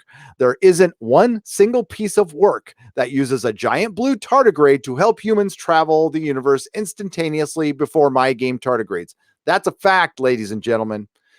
That is a fact. It's not like a gunfight in a cowboy movie or a spaceship battle in a science fiction movie or a wizard battle in a fantasy movie, or basic, or freaking makeout session in front of a TV in a rom-com. My ideas were also dissected to the basic elements, were conducted, and comparison would have been completely unfair. It's as if you are breaking down a painting down to the color components and saying that the red is not original and not copyrightable, neglecting the painting as a whole image, which is a great analogy, by the way. So that's what it got thrown out, basically, ladies and gentlemen, because tardigrades exist, and CBS was arguing semantics because they know they were caught. So they argued semantics. They had very good lawyers, and the thing is, the law is not entirely nuanced all the time. Nick Rekieta can explain it better than I can, but they were able to play the game better than Anas, even though Anas has them dead to rights, in my opinion. I have consulted Judge Randall R. Radar, former United States Circuit Judge and former Chief Justice of the United States Court of Appeals for Federal Circuit. By the way, folks, Anas, English isn't his first language, and he's writing this in English, and he's doing a great job. But sometimes there might be a typo here and there or something like that. About the whole situation and the court's dismissal. He has shaped United States intellectual property laws for decades in his court. His opinion had great impact on me going further with my legal appeal. CBS responded to my appeal brief with the same old arguments that I'm trying to copyright a real life existing microscopic creature and redheads, which is bullshit. The court should know this. Everybody else should know this. And yeah, it's something fucking fishy about this. I'm just going to come out and say it. Still hard for me to say, but I must start another GoFundMe campaign. The first one barely covered the consultation costs and press expenses. I have extended an invitation to Judge Radar to join my defense team, which would be an honor beyond my dreams. His contribution would be very beneficial and crucial to the case. I am also going to hire the same press agency for my legal documentation and appellate court arrangements. Please feel free to check the GoFundMe link here. Thanks for everything. I need all of you on my side and continuing to get my rights back. Justice for Anas. So he basically had to start another GoFundMe, and I talked about this, Doomcock, in the appeal videos. That, I mean, 20,000 unfortunately is going to be a drop in the bucket, and I'm going to be honest. I don't know if he's going to be able to get what he needs. It's going to be a fortune. We can here's the blog link. Is it all right if I put this in your chat, buddy? Yeah, go ahead. The blog link will go in the chat, and within that link there is the GoFundMe link. I got to look it over. I haven't looked over the GoFundMe. I don't know what they want. I know nothing about it. This is the first time I've read it. Of course, I support Anas and everything. If you guys have a couple bucks, that'd be awesome. If you don't, if you could just share it on your social media, on Facebook, that would be great. If you believe in this cause, I mean, if you don't, that's cool. I don't want to discourage anybody. You fight because you feel it's right. Not necessarily if you're going to win or not. I don't know if he can win. I don't know, but we don't know unless he fights. So that's that. But thank you for the kind words, Anas, and I wish you tons of luck in the future. Yeah. And hopefully some philanthropist can take on this case, or somebody can, because this is a fight for all creators, because this could happen to you. This could happen to me. Some jackass who's crunched for time and needs an idea for fucking Star Trek decides to, in my opinion, steal something from somebody else for fucking Star Trek. You have a whole world you can draw on. You have 50 years of stories you can draw on, and you steal from somebody else. How fucking pathetic is that? And it's beyond it's my opinion, but I think there's very little doubt that something fishy is going on here. A giant blue tardigrade. I think that would be the most amazing coincidence of all time if two people within a year of each other thought up a giant blue tardigrade that travels instantaneously in time and space. The fact that it goes across the universe, and it also got there was also sparkly things, as I recall, in Anas's game as well, the sparkly things, so-called spores that look awful, that look a lot. Yeah. I mean, there's so many similarities, and it's not just the redhead. It's the uniforms are blue. The uniforms, everything. Mikey Spock is there. Yeah. And then all you have to do is look at Star Trek Discovery and Star Trek Picard. Have these things not borrowed or quote unquote paid homage to other sci-fi shows? Like each episode we get something new. With Picard alone, it straight up looks like The Expanse, Firefly, Serenity, fucking Battlestar Galactica. So yeah, I think they have shown a propensity to pay a lot of homage, and maybe they were just paying Anas homage, and maybe they thought they could pay him so much homage that they could completely screw him over, in my opinion. And because he's not a U.S. citizen, they thought they can get away with it. Listen, this embarrasses them, and it should, because in my opinion, they stole from this guy. If they come out with some factual, and their arguments convince me of this, the way they're arguing, Anas said it best. He can't copyright tardigrade. That's not what we're arguing right now, but that's what they're trying to do. And they because they're so good, they're able to find loopholes and defeat him with their resources. Yeah. I mean, to a layman, just a fan, it looks bad. I'm not a lawyer. I don't know, but Jesus, I mean, come on. I would have never thought of, a blue tardigrade in space that instantaneously can take you anywhere. I mean, I've said this before. I think it's a fine little fantasy idea, but in terms of a science fiction idea, it's just plain dumb. And, Star Trek didn't used to be dumb. So I don't know where they got it from. If they, thought it was a great thing because of Anas, I mean, because of his tardigrades. I don't know. It's not an idea I would have used, and it's a weird idea. It's a very unique idea, and it's hard for me to believe, personally, that that they just spontaneously came up with it. It's just too fucking weird to me. They were trying while they were trying to. Again, this is opinion and speculation. But while they were trying to come up with it, they were repurposing Brian Fuller's ideas, and they couldn't even repurpose them without borrowing, in my opinion. That's right. That's how pathetically bad they are. They can't even rip off things well. I mean, there's ways to do it where you could pay homage and you're actually showing respect to something. But there's no respect here. There's no talent, and we're left with what we're left with. What happens? I don't know what happens from here.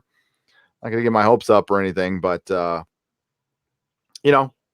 the fact that there's people defending this giant corporation is that's equally pathetic. Right, just fans, just or not really fans. I mean, they're woke warriors or what. I don't know. I don't really imagine that Star Trek Discovery has fans per se. I've never heard them cogently defend the thing, or I don't see what entertainment value there is. I don't know. I can't tell you how many times I heard, I don't like your pick. I was at Star Trek Las Vegas, and they're like, well, not really. You got to take it easy on Star Trek Discovery, but that Anas guy, man, he got ripped off. I can't tell you how many times I heard that. That's embarrassing. Yep, that's embarrassing. And I really like it that CBS got upset over the reaction to his lawsuit. I mean, the fact that he said that they were taken aback by it, I hope that gives them food for thought. I don't know how much is to say. They're not respected, by the way. Not in Hollywood. They're not. Well, that's what I've heard as a rumor. I don't know. I'm not in Hollywood, but from what I've heard related, from various sources, not a lot of respect for that crew. No. From what I've heard, but like I said, I'm not part of Hollywood. I'm not an insider, and certainly never will. And that's why you're not seeing Star Trek writers run over there and ask for jobs at all. So, no. Well. Oh no. They know the score. I got to run in like 8 minutes. All right, let's get through some of these super chats real fast, Gary. Citizen 7 with a $2 super chat says, all hail, we will prevail over the suck. Yes, we will, Citizen 7. Thank you, sir. Java Bean from Australia with a $2.99 Australian super chat. Thank you, Java Bean. Says, hail, thank you, sirs, for your service, and F the BBC. Damn right, Java Bean. F the BBC indeed. King Accurus with a $2 super chat. Thank you, oh, your kingship. Says, just bought my Sonic ticket for tomorrow morning. Nice. Outstanding, King Accurus. Let us know what you think. Manliness and motivation with a $2 super chat. Thank you, my friend, says two Jakes, Skywalker, and Picard. Beautiful super chat, brother. Thank you for that. That's funny because that could even go back to the two Jakes. Exactly. Well said. Manliness and motivation. Psycho Dwarf 9 with a $2 super chat. Hail! Psycho Dwarf 9 says, with respect, we accept when the wallets open. Amen, Psycho Dwarf 9. Go and see Sonic Hedgehog. It will drive the SJWs crazy. Because, of course, it's an alt-right cartoon. Don't forget. It's an alt-right cartoon somehow. I don't know how, but that's what they say. Howdy Dude It with a $5 super chat. Thank you, Howdy. Says, old SJW proverb, the needs of the few or the one outweigh the many. Yep. No, I guess to some extent. King Accurus with a $2 super chat. Thank you again, Your Majesty. Says, FYI, I don't support Asian directors. And he's like giving a wink. Ha ha. Yep. Yes, exactly. That's what they think. That's what they think. They're That's so what they misguided. They really think that we didn't go to see Birds of Prey because a woman directed it. I could care less. I have no problem with it. But It's what just about that nuts. woman who directed Mandalorian? Oh, forget that one. Yeah. Right. And I don't even know who directed episodes of The Witcher. I don't. I have no idea. I don't either. I have zero idea, and it doesn't matter. Nope. I like them. I know there's a female showrunner, and guess what? That matters for lack of a better term. It matters for dick to me. It's a good show. Complete crap and fake news in terms of how we function. Complete lies. Yep. Leland, thank you for the $3.14 super chat. You did not say anything, but thank you for tossing 3 coins to your bitcher, brother. Thank you, Leland. Yellow Flash 2 with a $2 what's super. up? Yeah, I know. Yellow Flash 2 says Sonic provided treat fans with respect. We show up. Oh, no, Sonic proved treat fans with respect. We show up. Absolutely. Damn right. I'm going to show up. I'm going to see it this week. No question about it. Thank you, Yellow Flash. Good to see you, sir. DB Cuzitis with a $10 Canadian super chat. Thank you, DB Cuzitis. Says sci fantasy nerddom crossed over to popular culture. Cool. But now pop culture nerds are taking over and trying to create sci-fi stories equals The Last Jedi, Star Trek Discovery, Star Trek Picard. Yuck. Yep. They don't understand these franchises. Well, wait till they start taking a crack at fantasy, man. Woo! It's gonna be bad. You're getting. Well, that's why you get. I'm sorry for any fans, but you get like the magicians. There's certainly a space for. I mean, that type of fantasy can exist and people can enjoy it. It's not my cup of tea, right? Personally, but science fiction is the one thing that is incredibly hard to write. And you have to be an immersed fan for years to get it right. And you still will have a hard time. And most pop culture fans find it boring. So they try to make it for the pop culture fans. That's a great analogy for it. And then you get what we've gotten. And Expanse is like perfect hardcore sci-fi. That's it. And you know, it's not boring at all, actually. It's quite riveting. Yep, I agree.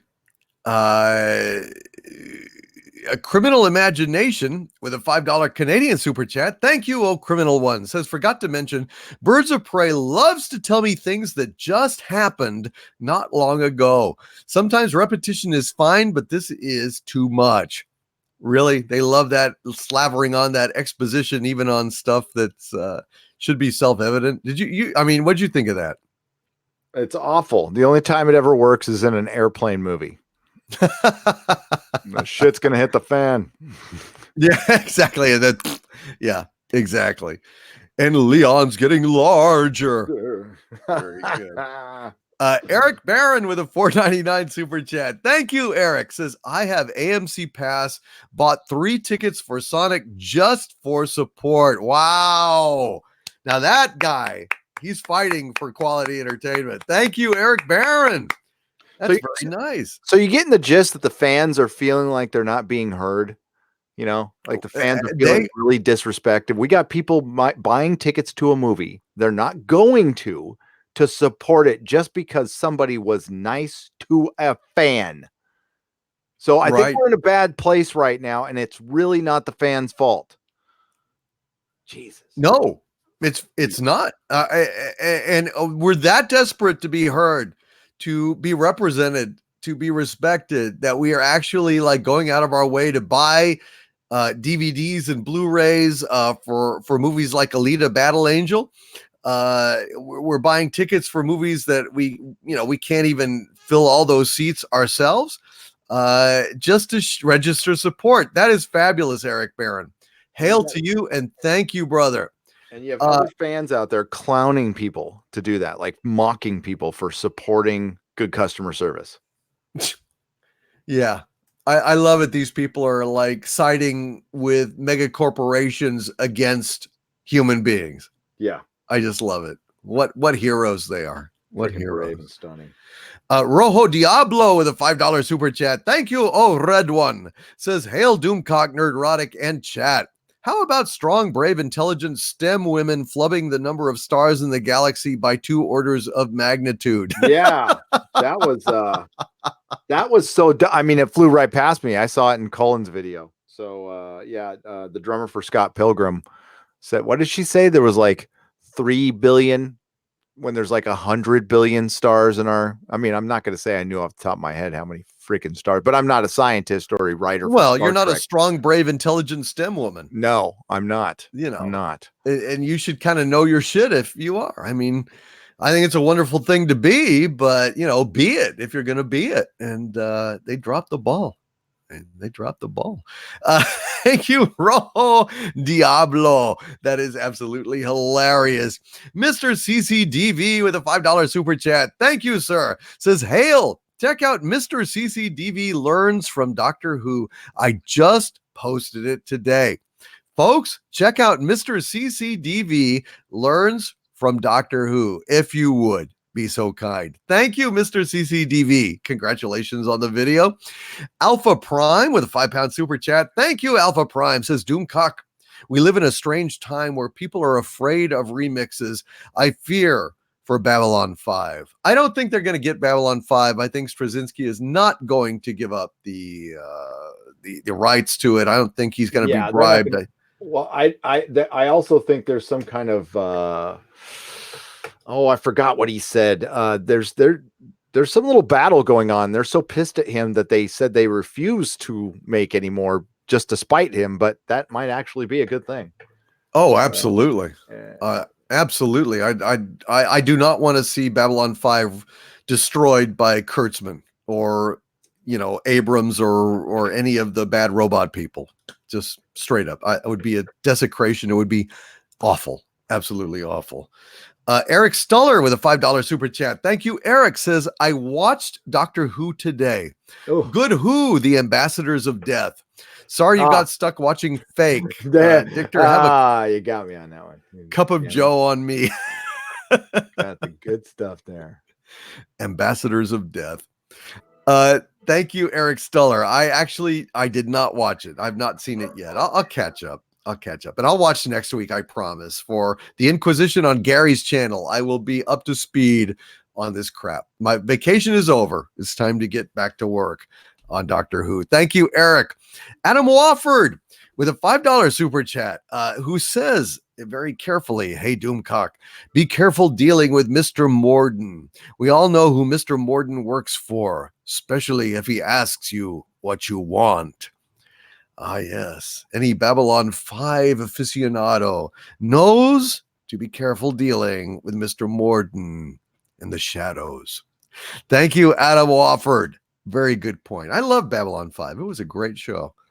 Basil, the Pumpin' Seagull, with a $5 Canadian super chat. Thank you, Basil. Says, we find out Harley Quinn was all this time Harriet Cthulhu, which was just Harvey in drag. I resent that remark. I am not Harriet. I am not in drag. My sister is very real and very horrible. What did you say, Harvey? Nothing, Harriet. Oh, dear. She reigns with an iron green fist. It's a terrible thing, Basil. A terrible thing. Martin Kemp Sabby with 2 DKK. What is DKK? It's like Danish Kronos? Yeah. Danish krona. So she says there are over 3 billion stars in our galaxy. I mean, she's not wrong. There's over 3 billion. But goddamn, that's terrible. I just had to go back. I pulled it up, and yeah, she says there's over 3 billion. Yeah, she's only off, by 100 and possibly, well, it's 100 million to what, 400, or was it billion? Did she say million or billion? I didn't catch that part. Sorry.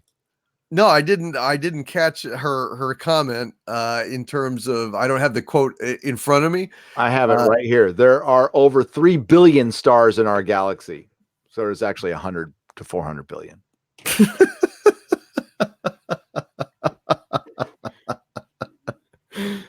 That's kind of like saying, I don't know, Donald Trump has over $100,000 in his account. Well, Yes. yeah, but if you're an economist, you ought to know a little more precisely than that. Martin Camp Sabi, thank you for the 2 super chats of 50 and 10 Danish kronas. You did not say a word, but very much appreciated, my friend. Thank you, Martin. Professor Chaos 56 with a $2 super chat says, "Hail Sega, buy another Dreamcast." What for Sonic? Is there some Sega news I'm not aware of right now? Sega. Sega used to be headquartered up here. I remember the old Sega building. Really? Yeah. Yeah, they used to make good stuff. And of course, Sonic the Hedgehog was Sega, of course. I think it premiered on the Genesis, if I'm not mistaken, but I could be mistaken on that. Thank you, Professor Chaos 56. Saquist with a $5 super chat. Thank you, Saquist says, to Mary Ashmead's awesome comic book name. Mary Ashmead, is that a comic book name, or are you just a comic book kind of gal? Oh, you comic book gal, you great big comic book gal. Hello, Mary. You're doing a great job. Thank you to all the wrenches who have showed up. Thank you to Lori Wilson, Chris Persia, Mary Ashmead, Mark Lurseth, and of course, Bionic Belly Button, who has jumped in at the final few minutes of the stream. Thank you, Bionic Belly Button. I know you've had family issues. Thank you for being here tonight. Basil the Pumpin' Seagull with a $10 Canadian super chat. Thank you, Basil. It says Big Bang Theory equals loser nerds pining over the blonde with the big knockers. We haven't seen that before. Sheldon carried the show, by the way, and a much better show is the IT Crowd. I haven't ever watched the IT Crowd. Silicon Valley season 1. I'll stand by Silicon Valley season 1. And I have a Sega game. I keep forgetting I have the Spider-Man arcade game. It's in my garage. Oh, sweet. Yeah. Do you play it? I can. It's fully functional. But I can't get it upstairs, and just the house is too narrow, and so it sits until I move. I gotta duck out now. So all right, brother. Listen, please plug your channel, Gary. Oh yes, I would like to plug my Instagram. Absolutely. Of Mrs. Nerdrotic. So if you go to Instagram.com/nerdrotic, we give away stuff. We post everything we get. When we get stuff from the PO box, we take a picture of it. So if you ever see anything and it's not identified, it's because we can't find you on Instagram, but please let us know so we give you all the credit. And yes, please follow me on Instagram. You also get like previews. Sometimes I'll go on like before I go live and do a little chit chat stuff. So there's some exclusive stuff there.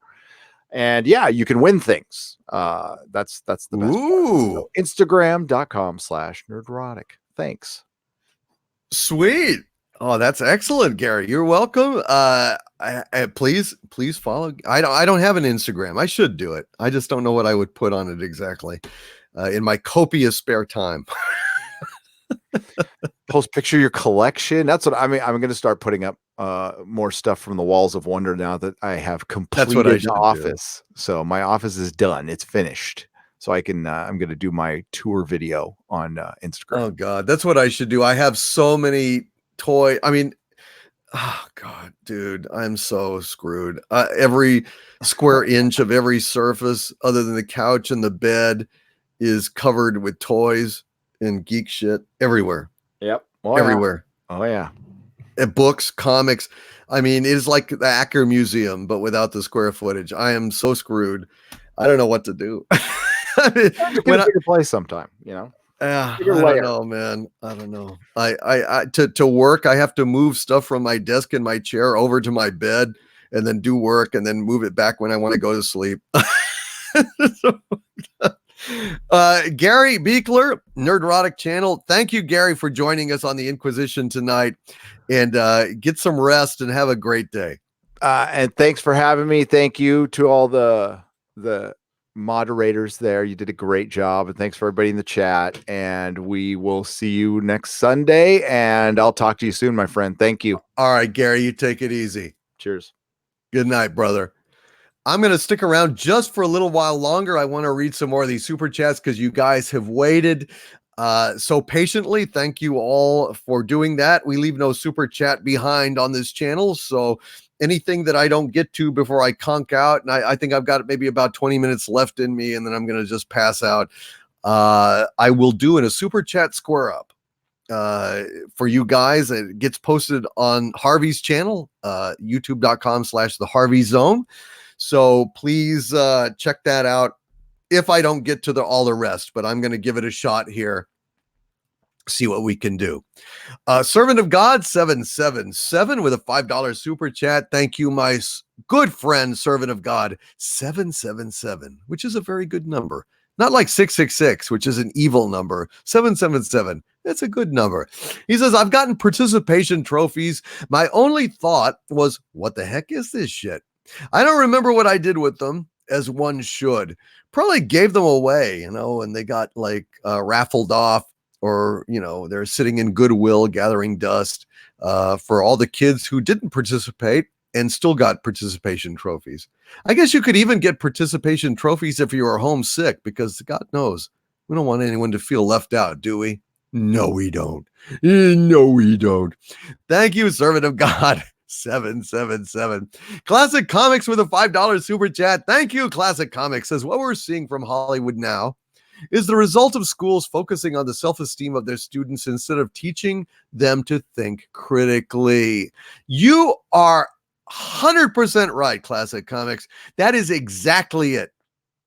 Look, I am no fan of making any kid feel like a loser, okay? I understand the place of compassion that gave birth to these participation trophies and making every kid feel like a winner. But let's face it, not everyone can be a winner all the time.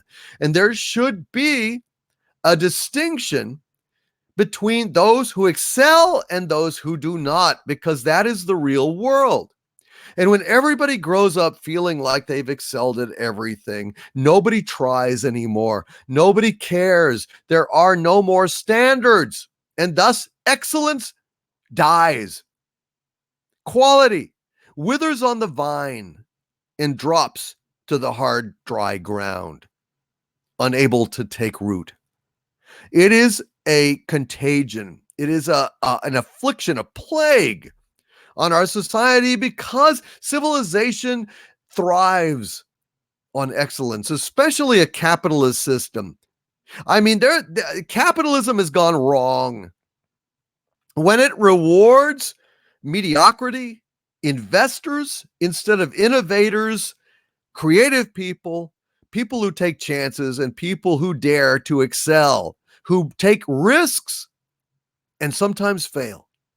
Failure is as much a part of life as success. And when you try to insulate against failure, success becomes irrelevant and meaningless. That's the problem with communist systems. Does not reward innovation, rewards conformity, rewards mediocrity, rewards the gray man in the gray field. That's very, very, very destructive to a civilization.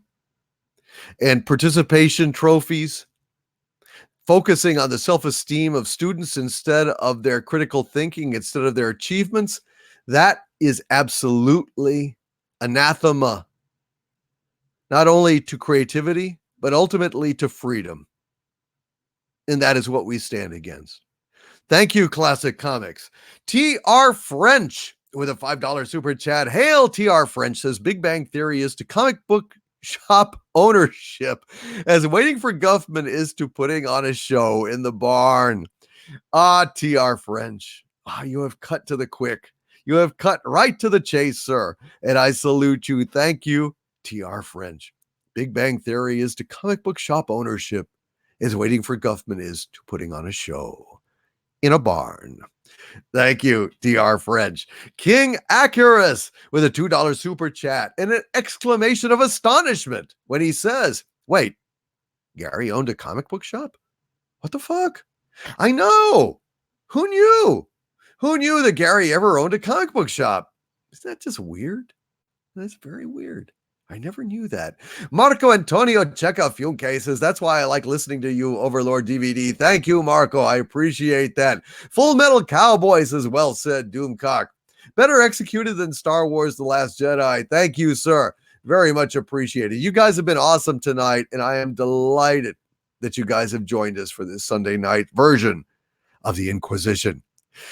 D. Newton with a $20 super chat. Very generous of you. Hail D. Newton, who says, hail Doomcock and Nerdrotic. Long-time watcher, first-time caller. My mom actually introduced me to Star Trek, the original series. She's gone now. Lost her 2 years ago. Caring for my cancer patient dad now. So BBC is on my crap list now. Yeah. The BBC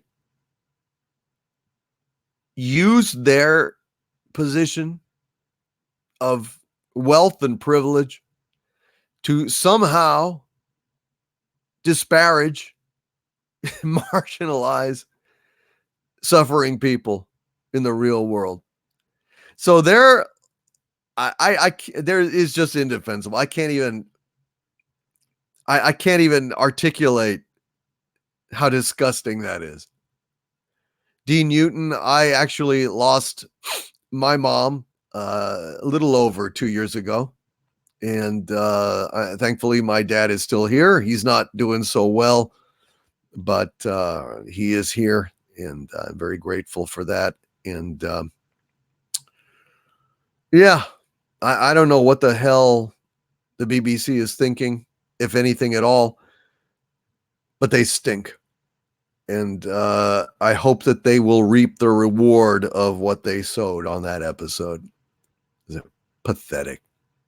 I don't know why we should care about the doctor like the way that she's represented. I find it beyond disgusting. And yeah, Mary Ashmead, yeah, you should be disgusted as well. Thank you, D. Newton. Amen. And Matt G, thank you for that $1 super sticker of the Invisible Man. Thank you, Matt G. KBDN with 100 Russian rubles. Hail KBDN, who says, push the button, my lord. You can download a backup of Western culture from a Russian torrent tracker afterwards. Okay. So the entirety of Western culture is on some Russian torrents. Nice to know. Nice to know. I hope they have some uncensored versions of American movies up there, because those things that are on the cloud now, yeah, they're going to be corrupted before they're done. Physical media, folks. Physical media. Either that or backup Western culture from Russian torrents. What else can I say? Thank you, KB DN. Sam Whiskey with a $4.99 super chat. Hail, Sam Whiskey, who says Star Trek and Doctor Who have sank faster. Oh shoot, jumped on me. Hold on, sorry. Okay. Shoot, okay. Star Trek and Doctor Who have sunk faster than the third class cabin on the Titanic. It's alarming. Who could have ever predicted this? Not me. I'll tell you that. Not me, Sam Whiskey. It's astonishing. And who was involved in all of these disgraces? Who? I wonder who. Who can it be that sank Star Trek and Star Wars at the same time? Oh, I don't know. Could it be Abrams? Bad robot, folks. On the scene of every crime. Not at Doctor Who, though. Not at Doctor Who. Got to give them credit. The BBC did that all on their own. Thank you, Sam Whiskey. Also, who gave us a $1.99 super chat. Thank you, Sam. Says DC, the Water Garden is in downtown Fort Worth. I have got to go and see where they shot Logan's Run. You don't suppose Jenny Agutter is still running around there in her little miniskirt, do you? She looked very good, actually, in Captain America: Winter Soldier. She still looked. It's nice to know. Thank you, Sam Whiskey. Trina Guthridge with a $4.99 super chat. Thank you, Trina. Says, talking about your folks makes me thankful for mine. My mom introduced me to Dragon Riders of Pern and Terry Pratchett. My dad, my art, he's a professional. Listen, I don't mean to be down on my parents. I don't. I mean, it's just the way they were brought up, and I'm a little too strident. I'm a little too out there. I think my dad just doesn't know what to make of me. I certainly, look, it's not like, he's some kind of, heartless person. I mean, he loves me. He supports me. He just doesn't get me. And, at family gatherings, when I am too forward with, my personality, it's like, look, I was at the like dinner table, and I'm at an opportune moment. I went ahead and did a little bit of my Hank Hill for him, and I said about the boy ain't right and stuff, and they just looked at me like I had just taken a dump on the table. So yes, I wouldn't say pearls before swine, but what's the point? What's the point in sharing your personality with people who really don't appreciate it? So I just keep quiet from now on. But it's not like, they're cruel or anything. It's just they don't get me. So I can't blame them for that. It's just the way it is. Thank you, Trina. Red Guy with a $2 super chat. Hail, Red Guy, who says they turned Doctor Who into Dr. Quinn. Yes, Dr. Quim, a mad woman. Hail, Red Guy. Good point, sir. Good point. Thank you for being here, brother. Rural with a $2 super chat. Thank you, Rural. Says YouTubers like you guys are more enjoyable than TV. Thank you, sir. Appreciate that very much, Rural. That is high praise indeed. At least the TV I watch. Of course, if it's shit on network stuff, well, it's faint praise. But I'll take it in the spirit in which it was offered. Rural. Thank you, my friend. Basil, the Pumpin' Seagull. With a $2 Canadian super chat, says the most racist onions are the white one. You're right, Basil. You're right. 100%. Rhino Synth says it's just a different generation. I know, exactly. I know. Yeah, I mean, it is. It's a different generation. I mean, Dad knows about King of the Hill. It just isn't amused, but it's like, well, okay. I will just not, put myself out there on family get-togethers. You know what I'm saying? I mean, I'm not angry. I just accept it, but it's like, well, we're just not going to connect in that way, and so I just shut the fuck up. It's just the way it is. I'm not angry. It's just the way it is. And Lori Wilson says, you're the bestest ever, Doomcock. Thank you, Lori Wilson. And thank you so much for pitching in tonight. You are awesome. And welcome to the Order of the Wrench. Mary Ashmead authorized it, and I made it so. Thank you, Lori Wilson. Good to see you. And of course, Mary Ashmead. Hail Mary Ashmead, Queen of the Wrenches. Hail to Chris Persia, the Master Wrencher, Mark Lurseth, and of course, Bionic Belly Button. Nee. Good to have you all here tonight, and thank you so much. Code Monkey with a $2 super chat. Hail, Code Monkey, says Lord Byron was bisexual, so the BBC hates gays. There you go. An affront to the LGBTQ community, dissing Lord Byron.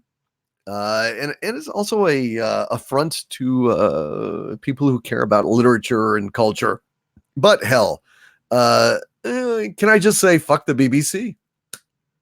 That's all I can say. BBC, you suck now. Thank you, Code Monkey, and thank you, Basil, the Pumpin' Seagull, for the astute observation. The most racist onions are the white ones. Couldn't say it better, Basil. Saldrin TJ with a $10 super chat. Thank you, Saldrin, TJ. Says, gentlemen, thank you for the live streams. You guys rock. I am absolutely thrilled to have you here, Saldrin. It is my pleasure, sir. Thank you for being here tonight. Thank you for being here tonight. And thank you for that very generous super chat as well, sir. Nettled Nerds with a $2 super chat says, DVD, I'm sorry, I love you too. You guys are the best. Oh, no problem, Nettled Nerds. I understood. Nettled Nerds paid a very nice compliment to Gary earlier. But I took it as for both of us. You didn't have to do that, Nettled Nerds. Thank you very much. I appreciate that. But no offense was given at all. A Dreary Nitpicker with 4 super chats in a row. 3 $4.99 super chats and a $1.99 super chat. Dreary Nitpicker, sir, you rock. Thank you, my friend. And thank you for sending me Witcher 3 and Jedi Fallen Order to play on my PlayStation 4. I cannot wait to get into them, but I'm afraid I will never come out. Dreary Nitpicker says, hail! So I work at Costco, and I get a chuckle every time you guys refer to Kurtzman Star Trek as a Costco product. Kirtland, LOL. Do you two have memberships? I do. I have a Costco membership, and yes, Kirkland is the kind of Costco brand of various juices and products and stuff, and they're good. I mean, they really are. Listen, I've never had a complaint with a Kirkland Costco product, so I like them. I think they do a good job. But yes, Kurtzman Star Trek is a Costco product, which is an insult to Costco. We should stop doing that because Costco is frankly would never sell anything as substandard as Kurtzman. Dreary Nitpicker says, so I'm back to work after a year off. Outstanding, Dreary Nitpicker. Glad to hear it, brother. Says, downside, I have to commute 2 hours. Oh no, every day. Oh my God, dude, I am so sorry. Jesus, that's awful. I mean, I've had an hour commute at times on work each way. So actually, I guess it was about 2 hours. I mean, factoring in both ways, that sucks, dude. I am so sorry, Dreary Nitpicker. Who says, on the plus side, though, I'm listening to you two. Aha! FYI, amazing Exozone. I am delighted you enjoyed it, Dreary Nitpicker. More to come this week. We're going to have a good one this week as well. Thanks to our producer, Cardinal Sin, who does a fabulous job of booking guests. Cardinal Sin kicks ass, brother. He really does. Hail Cardinal Sin.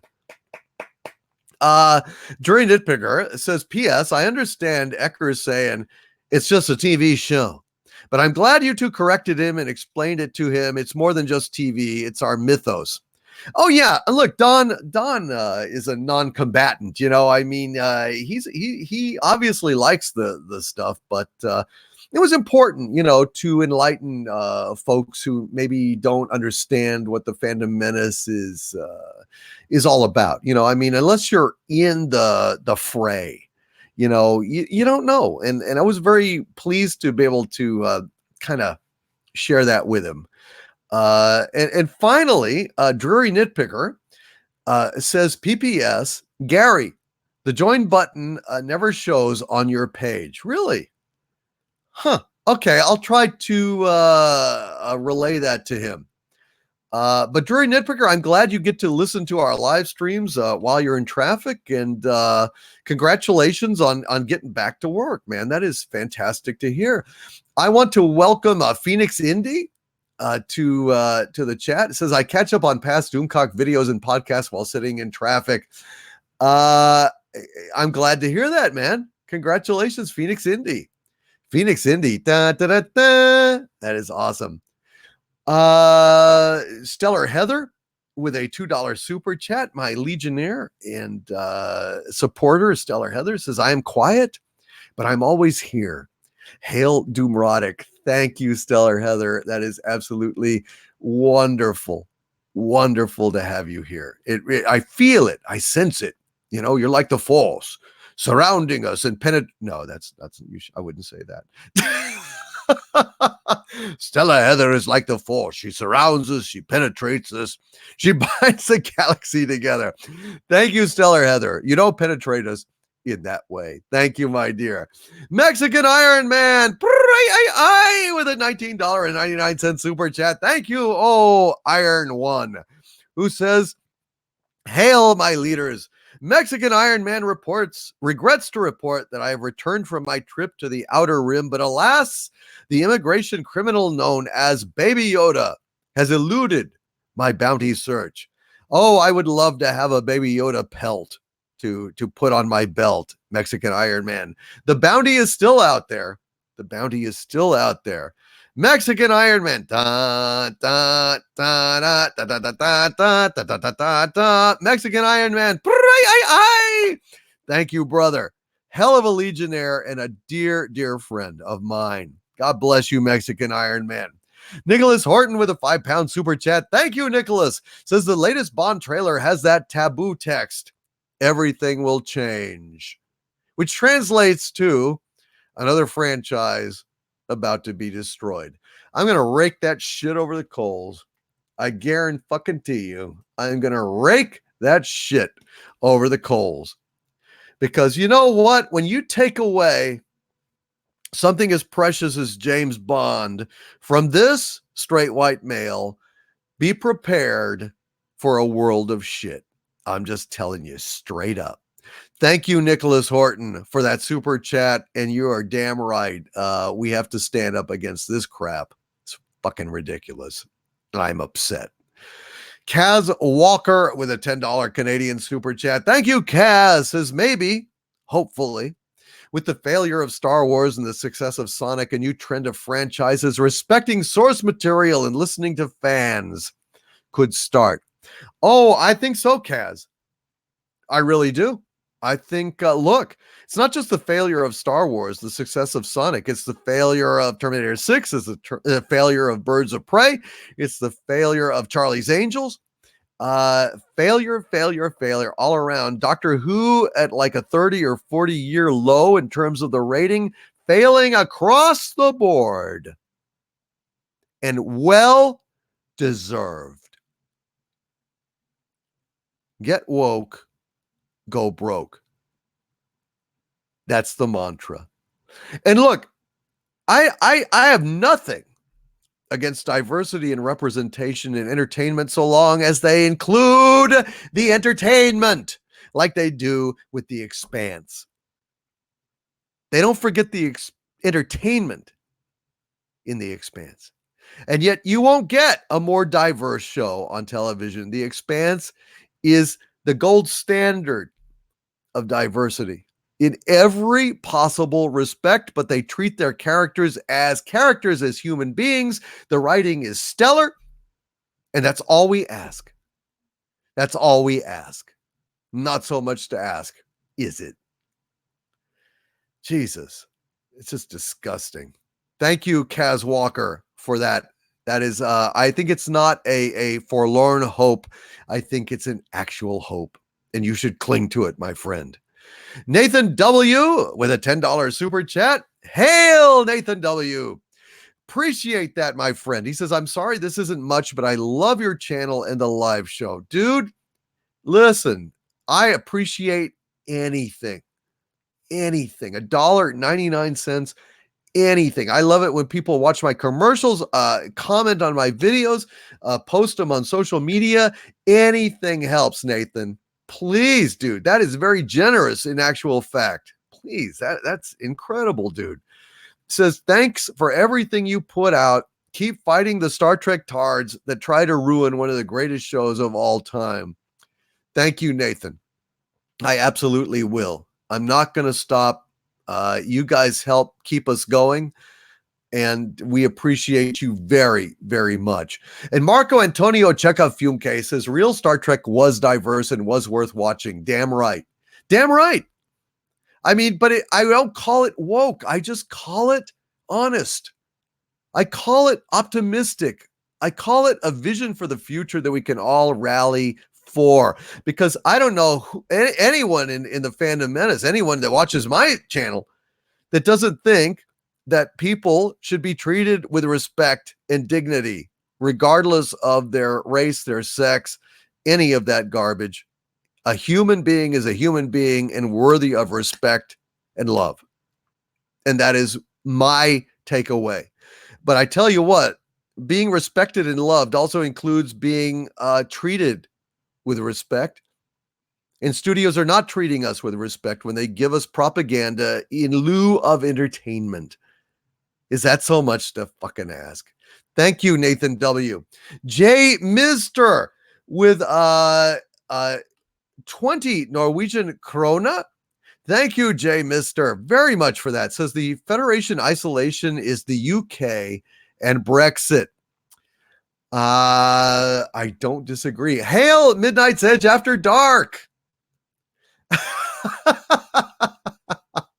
What, you don't like the drop bears, Tom? You don't like the drop bears? Cheers, mate. Hail Midnight's Edge After Dark. Love you guys. You guys are the best. Drop bears. Cheers, mate. Thank you, Jay Mister. Captain Spire with a $2 super chat. Thank you, Captain. Says, good night, guys. Doomcock. Gary. Thank you again. Good night to Captain Spire. Good to see you, brother. Maker of my shield. Captain Spire sent me a shield.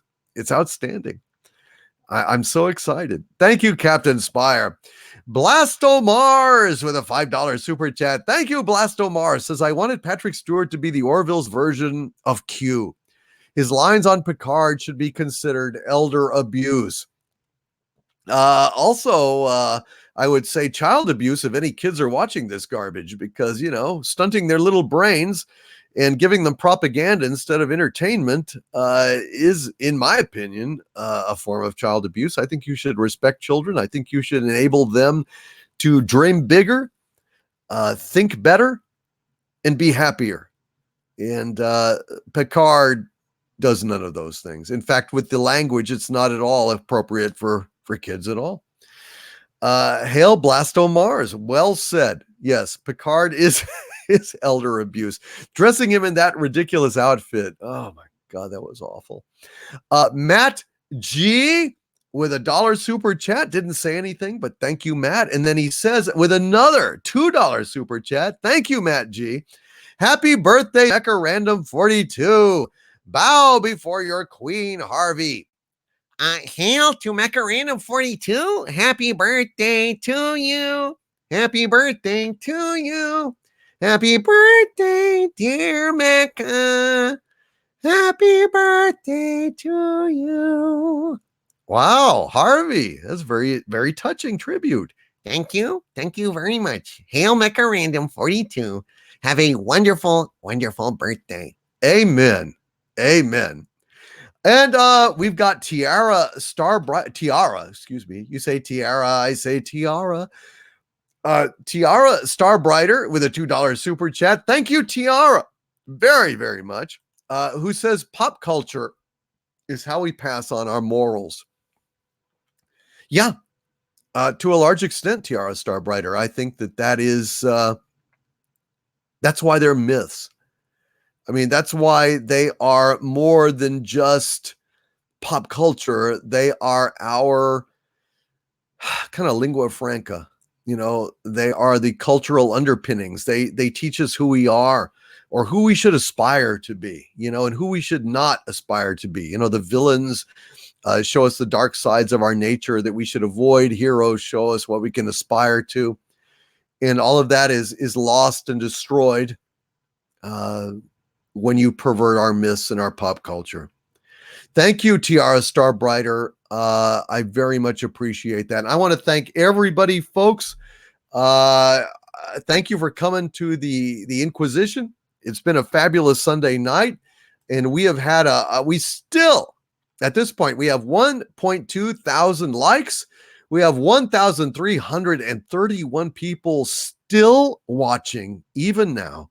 I want to thank every single one of you that tuned in this Sunday night. I hope that you enjoyed this, and I hope that we will see you next Sunday when we have the Inquisition on Gary's channel. And also, I do a show called Friday Night Frolics, where we do a little comedy, a little sketches, pop culture commentary, songs, madness, and whatnot. I hope that you guys will come back for that as well. Friday Night Frolics, generally at 6:30 p.m. Central, 4:30 p.m. Pacific on my channel, which is Overlord DVD on YouTube. So, from the center of the earth, this is Dictor Van Doomcock, my friends, bidding you all stay angry and have a good rest of the week. And I want to send a shout out to Chris Persia, Mark Lurseth, Bionic Belly Button, Lori Wilson, and of course, the Queen of the Wrenches, Mary Ashmead, for doing such a great job tonight. Thank you all, and hope to see you next week. Good night, you guys. Talk to you later.